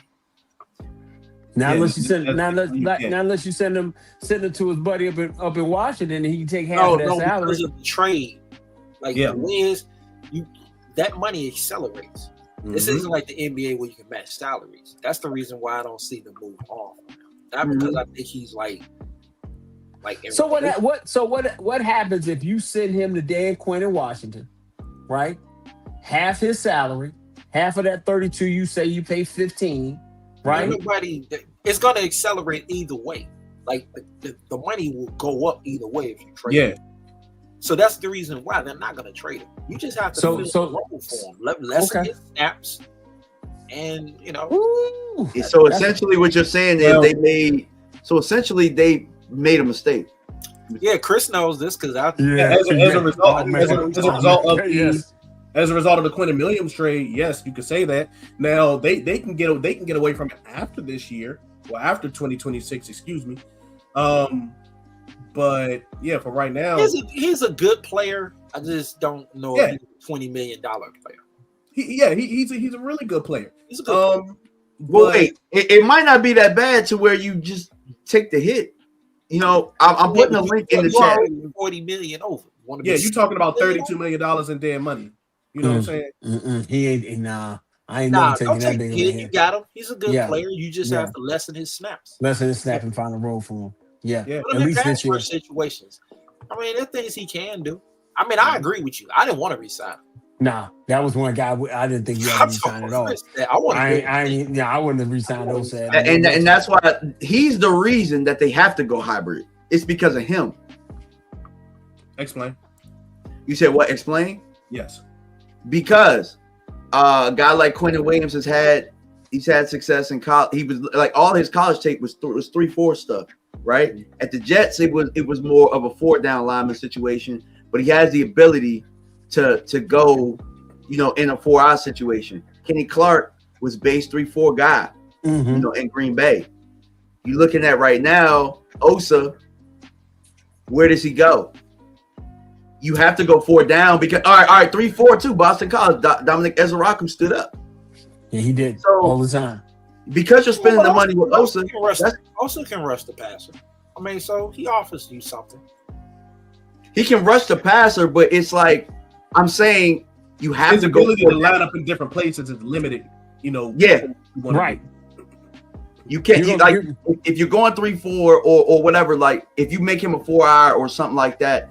Again, you're going in that situation where we talked about, John, where it's like we're making somebody here with a different philosophy work just because he was one of the players that we can't get rid of or something like that. Well, sometimes as a coach, your job is to make it work, unfortunately, until you get all your pieces. At least for one more year.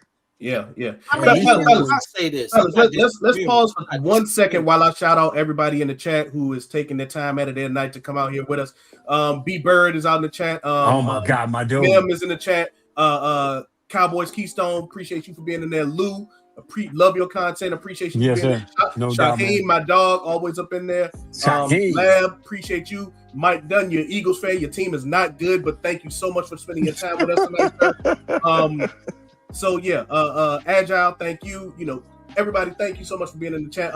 Mixed Matrix, appreciate all of y'all for spending your time in that. No doubt, and man. enjoying dope content like this. What were you saying, bro?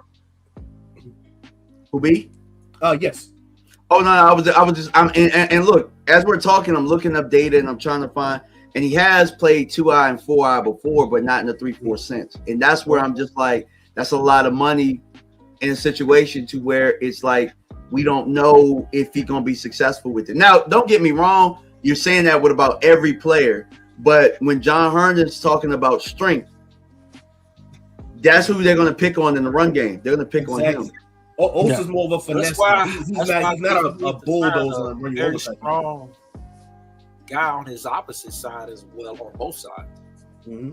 Like, I just think they need to. That's why I don't want small backers. I want size everywhere. You want big backers, so they can run a much more bigger, more physical team.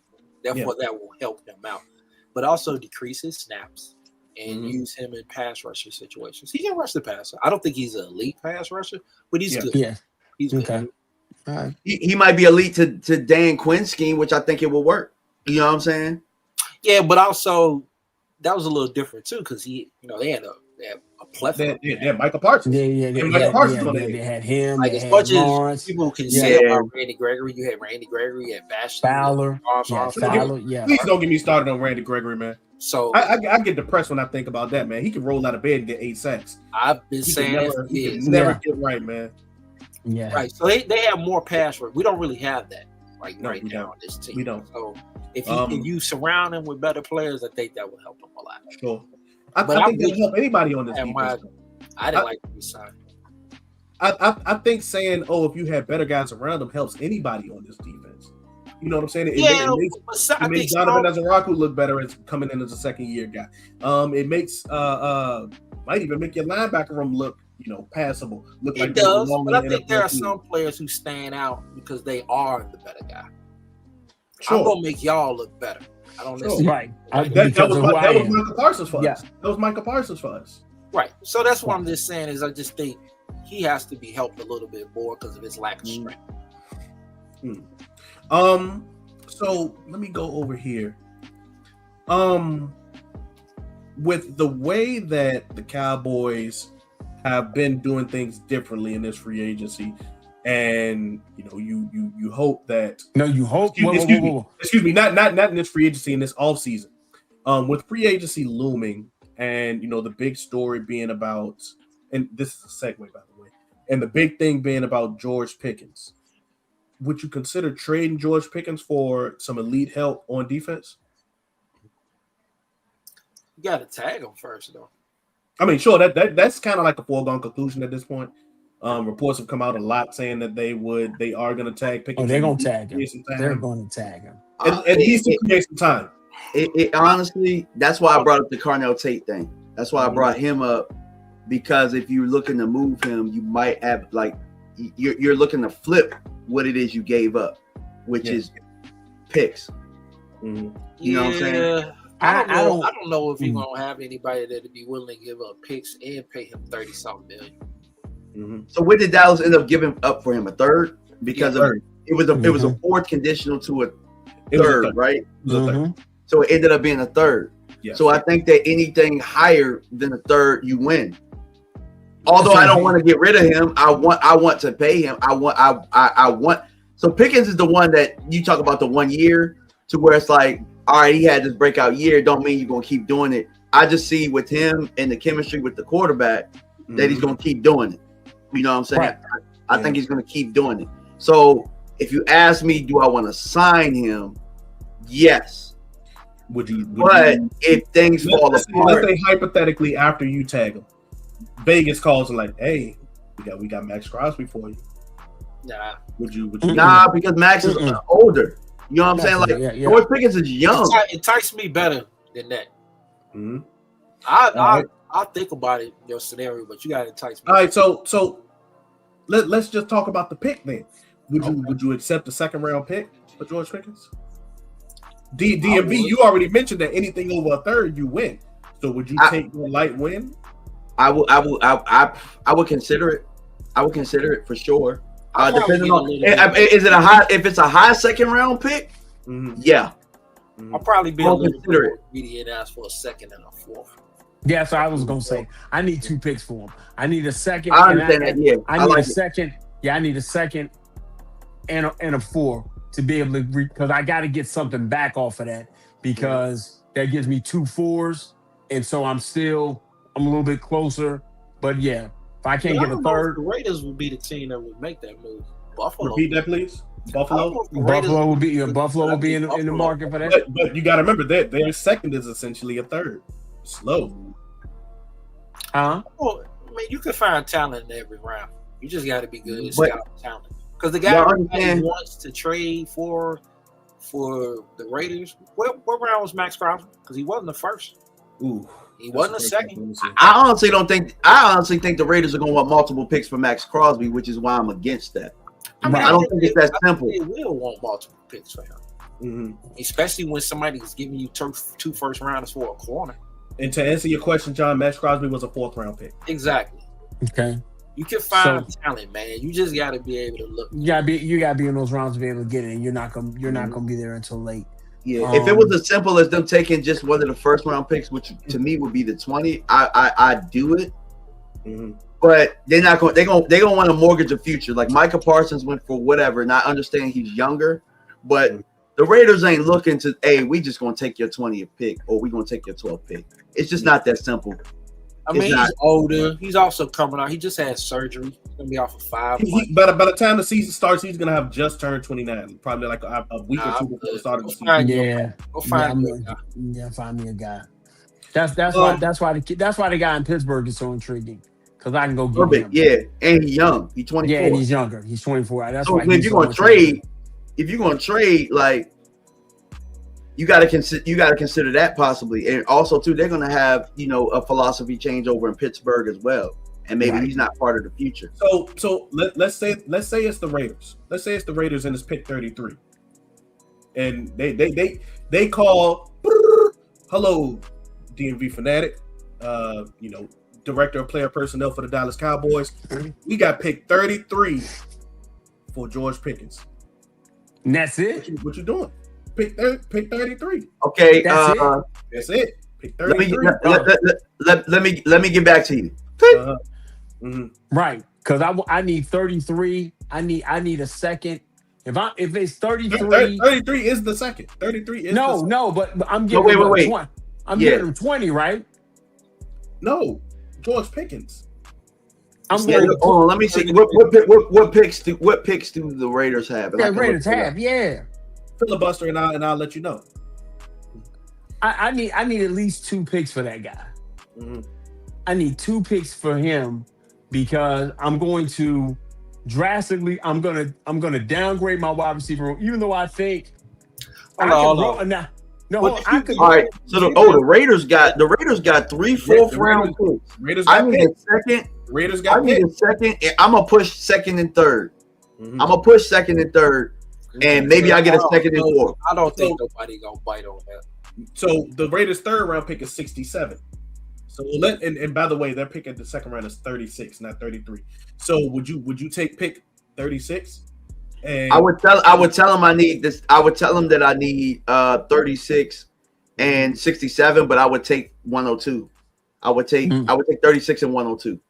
And 102, for those who aren't aware, is the Raiders' 4th round pick. So you would accept that? I would. Chris? I would. Yeah, I would take that because my problem is we're too top heavy. We're just too top heavy. I'm top heavy at quarterback. I'm top heavy at my top wide receiver. I'm top heavy at my left guard. I'm just too top heavy. I gotta get young, cheap talent. And that's what I'm gonna be able to get in the 2nd and the 4th round. And that's only if we're beefing over the franchise tag. Because I know what it turned into with Mulligata. I know that the Cowboys I don't know that they respect him as an agent. They haven't shown that yet. So I just want everybody to know I want Pickens. That's a good question. I want Pickens, and I want to.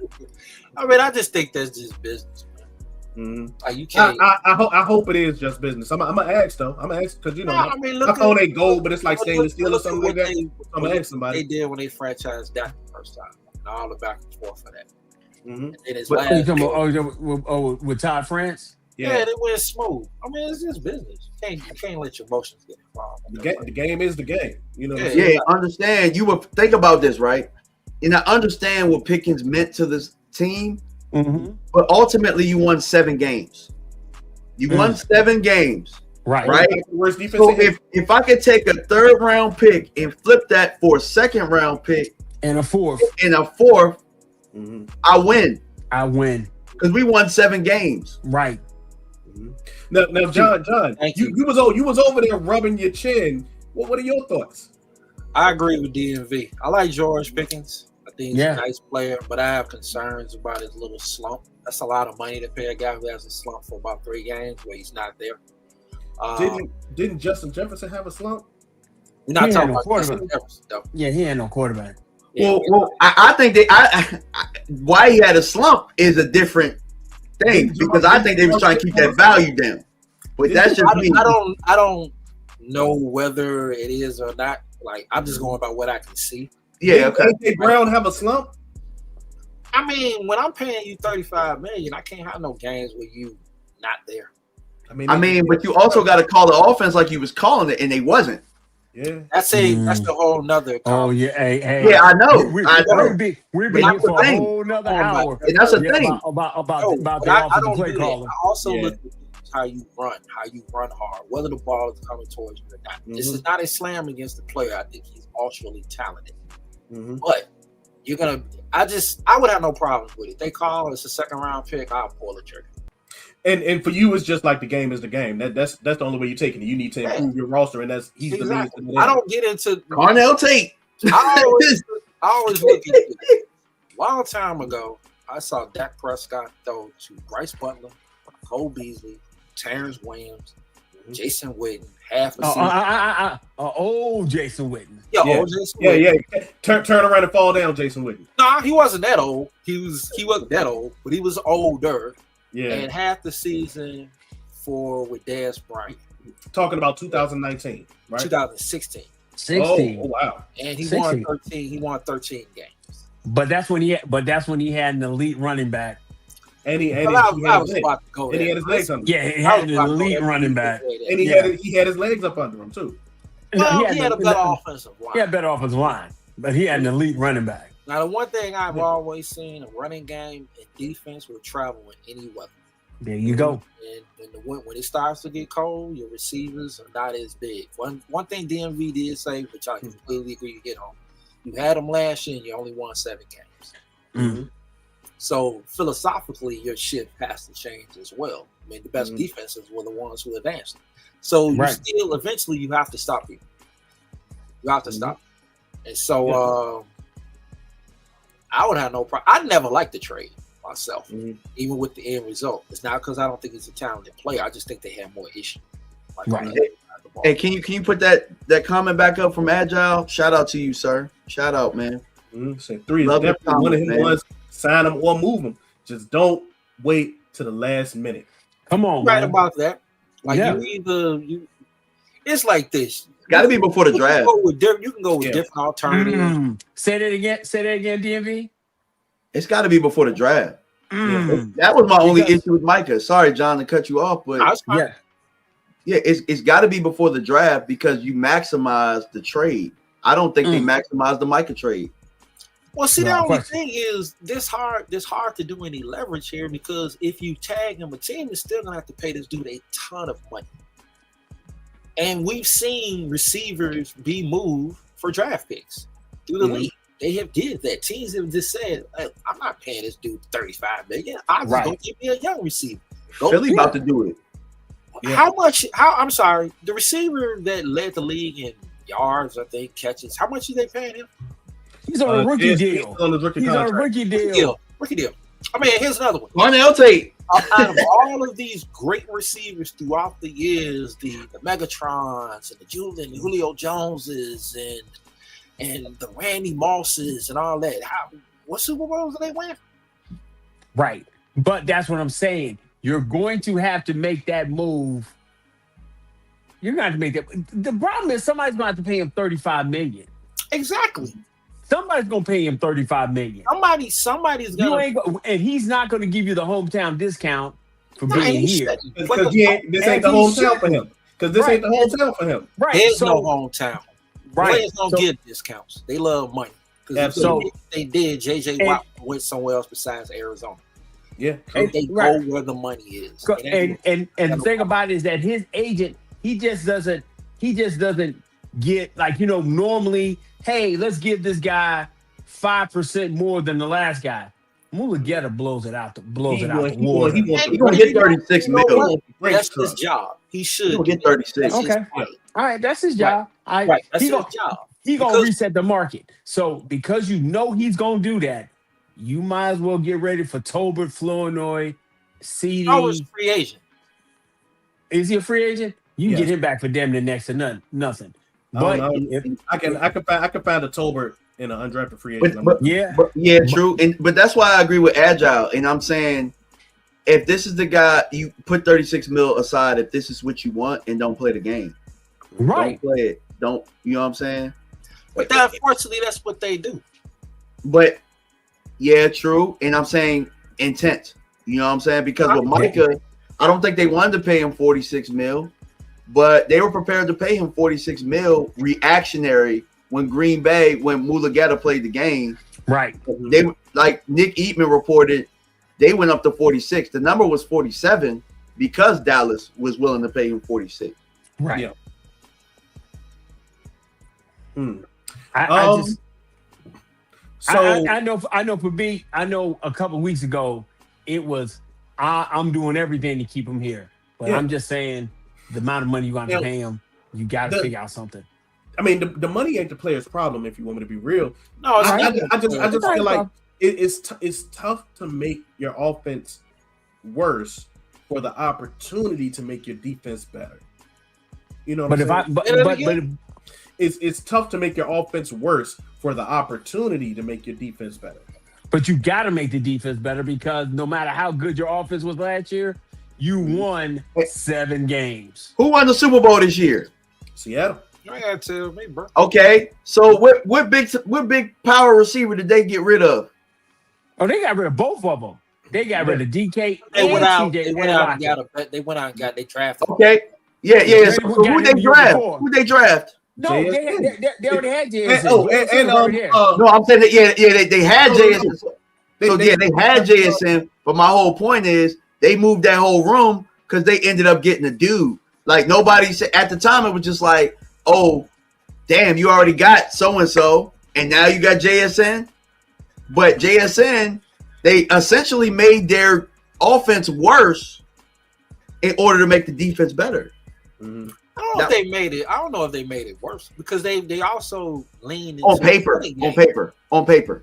Man, it depends on what you look at on paper. Like if you're a dude that look at like passing, yeah. Mm-hmm. But to me, I don't look at it that way. You want to be a team with attitude and break a man's well, run the ball out. Yeah. Exactly, bro. You know, go get a running back. Go get a running back. Running game always, guys will start. I already tell you, guys with respect to receivers. There are a rare few that people do not like to tackle, but I don't see defenders running from receivers when they're running the ball. But they are running from that dude that's like 5'10", downhill, 240. You got to deal with that offense. Seattle will run that ball. They throw on you and they hit you in the mouth. Exactly. Right. Mm-hmm. That's just something you can be able to do. You've had a quarterback play with lesser talented receivers. Right. And you won more games. Yep. So philosophically, that would be a big thing. I don't think they're going to do it. I think they're going to work out maybe, but who knows? I didn't think they was going to trade Micah. So it's hard to say what they're going to do. Yeah, I'm with you. But a second and a fourth, John, cooking with some. I wouldn't have no problems with it, brother. Yeah. Second and fourth. Like, I would have no problems with it if that's what they want to go. And if they figure they want to go get they need to get a free agent. There's a couple. You know what? Agile actually brought up a point. Seattle was they traded for Rashid Shaheed before the trade deadline. They were struggling a little bit outside of JSN. He actually made it a point because you can still do that. That's what I'm saying. Like on paper, they made it worse with Cup coming off an injury and LA not wanting to pay him, and then Shaheed. I mean, to be honest, he's a role player at receiver. Right. I'm not saying he dog. He has a clearly defined role, though. He has a clearly defined role. But I'm not saying that you can't get those type of guys. You can, yeah. Their offense is dealt with that running game. Yeah, running game. He helps that quarterback. He keeps that defense fresh. It just helps with what they want to do philosophically. And for Pickens, I know a lot of. I don't know about John. Probably didn't like the idea, But I know I like the idea of Cooper Kupp in Dallas with CeeDee Lamb before Pickens. Yeah, but I wouldn't have hated it that would have been on cool. the amount of money. Like I wouldn't have hated it, depending on what the money is. But I just think every year you can shake it. You got a receiver who was picked in the what round was Ryan picked in? 5th. Yeah, he's better than the guy you traded a 4 for, and the guy. That's what I was going Yeah, to. Flournoy, yeah. You got Mingo. Yeah. I think Mingo's a free agent. Yeah, Mingo's a free agent. Yeah. You got nothing from him. And when CD was gone, Flournoy was able to do what CD production. Saying. That's why this thing. They didn't miss a beat. That this thing with Pickens isn't so much set in stone that this has got to be done. You go ahead if you're gonna go ahead and let him go or try to get something for him. That 2nd and 4th is sweet. And it's like what the guy said in the chat and what DMV said. You gotta have conviction and you cannot be afraid of the unknown. Yep. And too many people in the league are always afraid. Oh, I can't ever replace this guy. I can't ever. And it's like, dude. You can put a lot of receivers less talented than Pickens. They won Super Bowls. There's a lot of guys who drafted free agents. I can never replace Tom Brady. You in the Super Bowl? What? How many years later? Like you rebuilt and you back in the Super Bowl. Yeah, you back. But they had a vision of what they wanted. And they fired. And they went. They fired Mayo and said we bringing Vrabel in here, which is what Dallas should have done. They can play defense and they run the football. Well, no, they can play defense because they left tackle is terrible, so they really couldn't run the football. I do think what I mean having is the second worst schedule in history to run the ball. Right. Yeah, they couldn't do it in the Super Bowl, but throughout the season, they had success at running the ball. Now they left tackle situation, they got to figure that out. But if someone would have said last year they're going to be in the Super Bowl, I would have been like, you out of here. Yeah, out your mind. Yep, you're right. And so it just depends on what they want to lean in. Like, you have a quarterback that's more than capable. Right. It just depends on the other pieces you want to add. I think they're going to sign George Pickens. I believe that. But, I mean, we'll see. That's a lot of money, man. Yeah, man, 36 million. 60 million in receiving. Man, 60 million quarterback. You get 60 defensive tackle? Bro, that's a lot of money on offense, bro. Man. That's a lot of money. Way too much. That's what I'm saying. And that's what they've been. They've been they pull a lot of their resources into their offense. Mm-hmm. They could have moved on from that. And it's just, I don't know, man. And it's a lot of resources at defensive tackle right now, too. It's over $60 million. I mentioned that last. Yeah, that's a lot of money, bro. Yeah. So it's like this. You don't have trust, faith in your scouts to be able to find you players. Find somebody to replace these guys. That's the whole problem. And you paid a lot of money at your corners position. Look what happened. Yeah, that was injury and a strain. They signed some of the wrong free agents last year. I'm telling you. I wouldn't have signed Ferg, Duran. I would have let them play it out and play the market. Because at the end of the day, look where you are. Look where you are.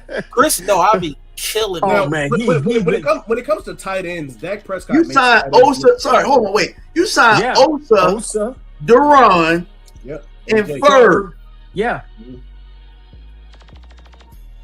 Never mind. Come on, dude. Right.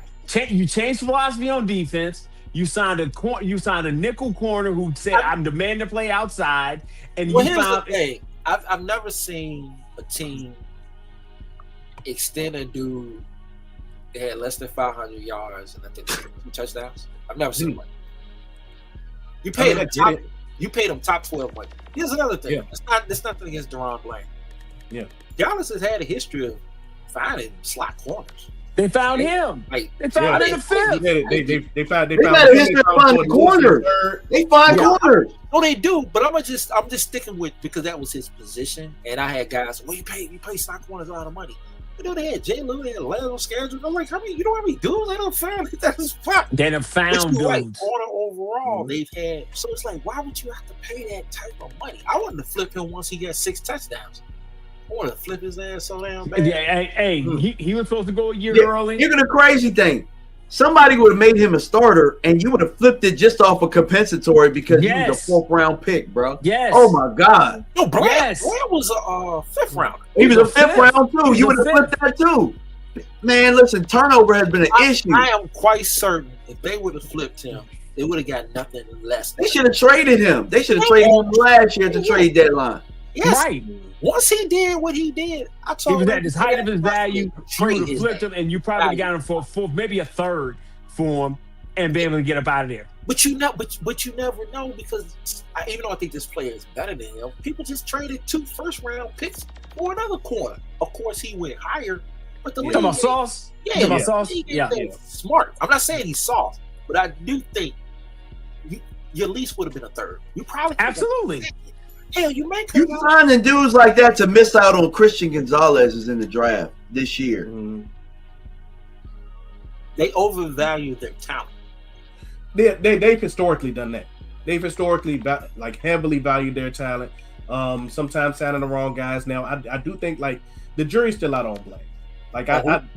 Who? No, it ain't. Like the jury's still out. Like, no, the jury been back. They signed the wrong dude. You should have signed Jordan Lewis. That's what you should have signed. No, I think what you should have did is what John said. Trade him when he got 6, or let him ride this thing out to this year, and went ahead and compensatory it for next year. But your trade value be so much more higher. If you the trade value would have been through the roof. Yeah, because he was a fit.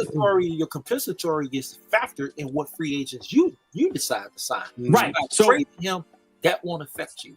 You could have got a third, like what DMV said. If you get a dude in the 4th, you get a 3rd, you win it. You get him in the 5th, you get a 2nd, you really win it. We really win. So you should have flipped him. You should have flipped Tober last year when he had 7. When he was a touchdown leader. Yeah, you talking about 2024 touchdown leader, Jaden? Yes. And whole time, and this is exactly why Bill Belichick, he was snubbed for the Hall of Fame.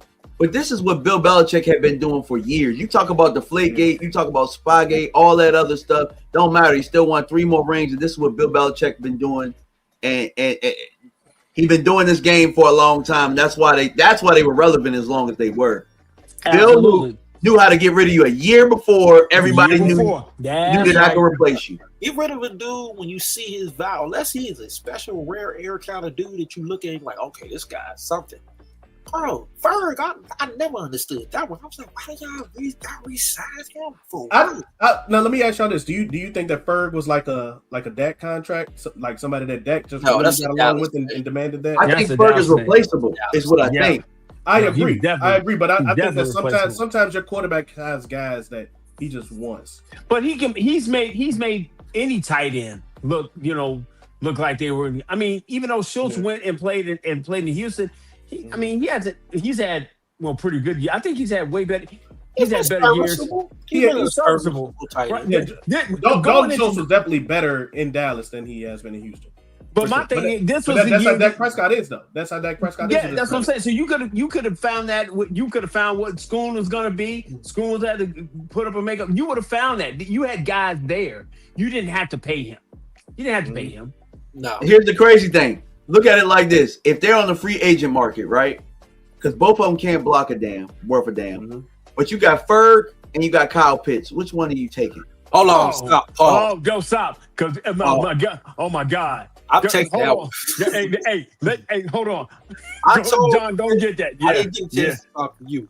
But I told people, I said, once they didn't put the 5th-year option on him, trade for him. Yeah. Probably trade for him. Because the one thing is, I say this, whether they can block what? Who do you think defensive coordinators spend their nights thinking about? With Dak Prescott and Kyle Pitts, it's Kyle Pitts, bro. You know what I'm saying? And he's a free agent right now, and y'all signed and y'all married to Ferg. Yeah, but you could have, if you would have traded the money you just signed Ferg, you could have used that towards Pitts. Yep. And he's more of a weapon. And you don't have to trade your 3rd-round pick. Could have did a lot of different things. You could have Bryce. You had Bryce Hall. And you got Kyle Pitt. Yeah, you have him. And you're not breaking the bank. You really not breaking the bank for Kyle Pitts. Nope. And you turn around and go get Didn't Kyle Pitts put up 1,000 yards? His rookie year. Yeah, his rookie year. I don't know if he put it up this year. He started having some success at one point. Yeah, but also we had the quarterback situation. But I like him though. I agree with you on that. That's what I'm saying, bro. Like nobody was sitting in that office and saying, "Yeah, we sign Pitts, right? I mean, if we sign Ferg right now, Kyle Pitts is on the market next year. But they don't do that. I mean, I'm quite certain. And that's the problem. And that's where I got to hold their feet to the fire. That's where like Will McClay, personnel, director of player personnel, or whatever it is, vice president or whatever, like y'all need to be better scouts across the league. Yeah, but hold on. I will say this though. I'll say this. It's not like you married to Ferg. You got four. You are now, but yeah. You got $9 million worth of dead money. That's it. That you can divide over 4 years. Philosophically, if we took over, they don't do that though. You're right. I mean, it ain't historically they don't do that. They stick with their guy. He looked good in the hat. Do you know that's why I wear this right now? Because Ferg put the hat on and he got paid. So I wear the black hat. That's exactly why. I'm trying to get paid. Cowboys Nation, pay your boy. Let's go. I put on a hat. I mean, send us all those super chats. Remember they franchised Dalton Schultz, and they also did with Tony Pollard. They did. They did. They did both of those guys, and neither one of those guys deserved to get that money the way they did. No. I'd have let that, like DMV said, I'd have let it play itself out. Parker, Tony. I love Pollard, but I'd have been like, thank you for your services. Yes, I would have signed. I think I would have signed. I think they should have signed Tony to a 3-year deal. Yeah, but that probably would have been $12 million a year. No, I forget what the market was at that time, but the way that it worked out, it was cheaper to sign him to a deal than it was the franchise. That franchise is what made it like as far as guaranteed money. Yeah, it was more than it would have cost you in the 3 years, or it might have been like $2 million cheaper. That franchise was a bad idea. Yeah, honestly, I would have just let him walk. He's coming off of a broken. What did he have? He broke his ankle. He broke his ankle. In the 4th round. Yeah. You can't find another guy in the 4th round. You can. I mean, the second lead. The guy with the all-time leading yards in the season was a 4th rounder. Was a 4th round guy. Yeah, you find another guy, man. You gotta find it. Yeah. Don't need to be upset. Let the owner keep out of it. Stop voting. Yeah, stop giving up 4th round picks for guys that don't work, so that you can get that guy. Yeah. You keep giving that up for experiments that don't work. True. I agree. Yeah. Fellas, been a great, almost 2 hours. We got to lead towards a close. John, DMV, John, I'm going to start with you. Tell the people what you do and where they can find you. Where they can find him. Oh, man, you can't find me. You got to tweet me. I don't write. The politics of writing is difficult the days we talk about sports. But they can follow me on Twitter. That's my Twitter handle. I always post now and then if they want to do that. Or just follow you guys. And whenever I decide that I'm invited to come here and share the stage on y'all platforms, come on, man. Definitely do that. Absolutely. DMV. DMV Fanatic on all platforms. You type it in Google, you can find it on all of the platforms. Absolutely, man. I love working with you guys. When Set It Off hit me up earlier, like, what you mean? Oh, okay, bet, easy. He said, you free before a show? Bet. I got a headache, but I'm gonna take the Excedrin and I'm good to go. Hey, it was even crazy because me and John was talking about, hey, John, man, drop the link, man. Come on and get on. He's like, all right, no problem. I mean, and we appreciate that, man. We definitely appreciate it, man. My dude is finally back after his 3-week hiatus on me. Been under the weather, man, but he came in and piloted the ship like, the great Captain Kirk that he is, man. That's my guy.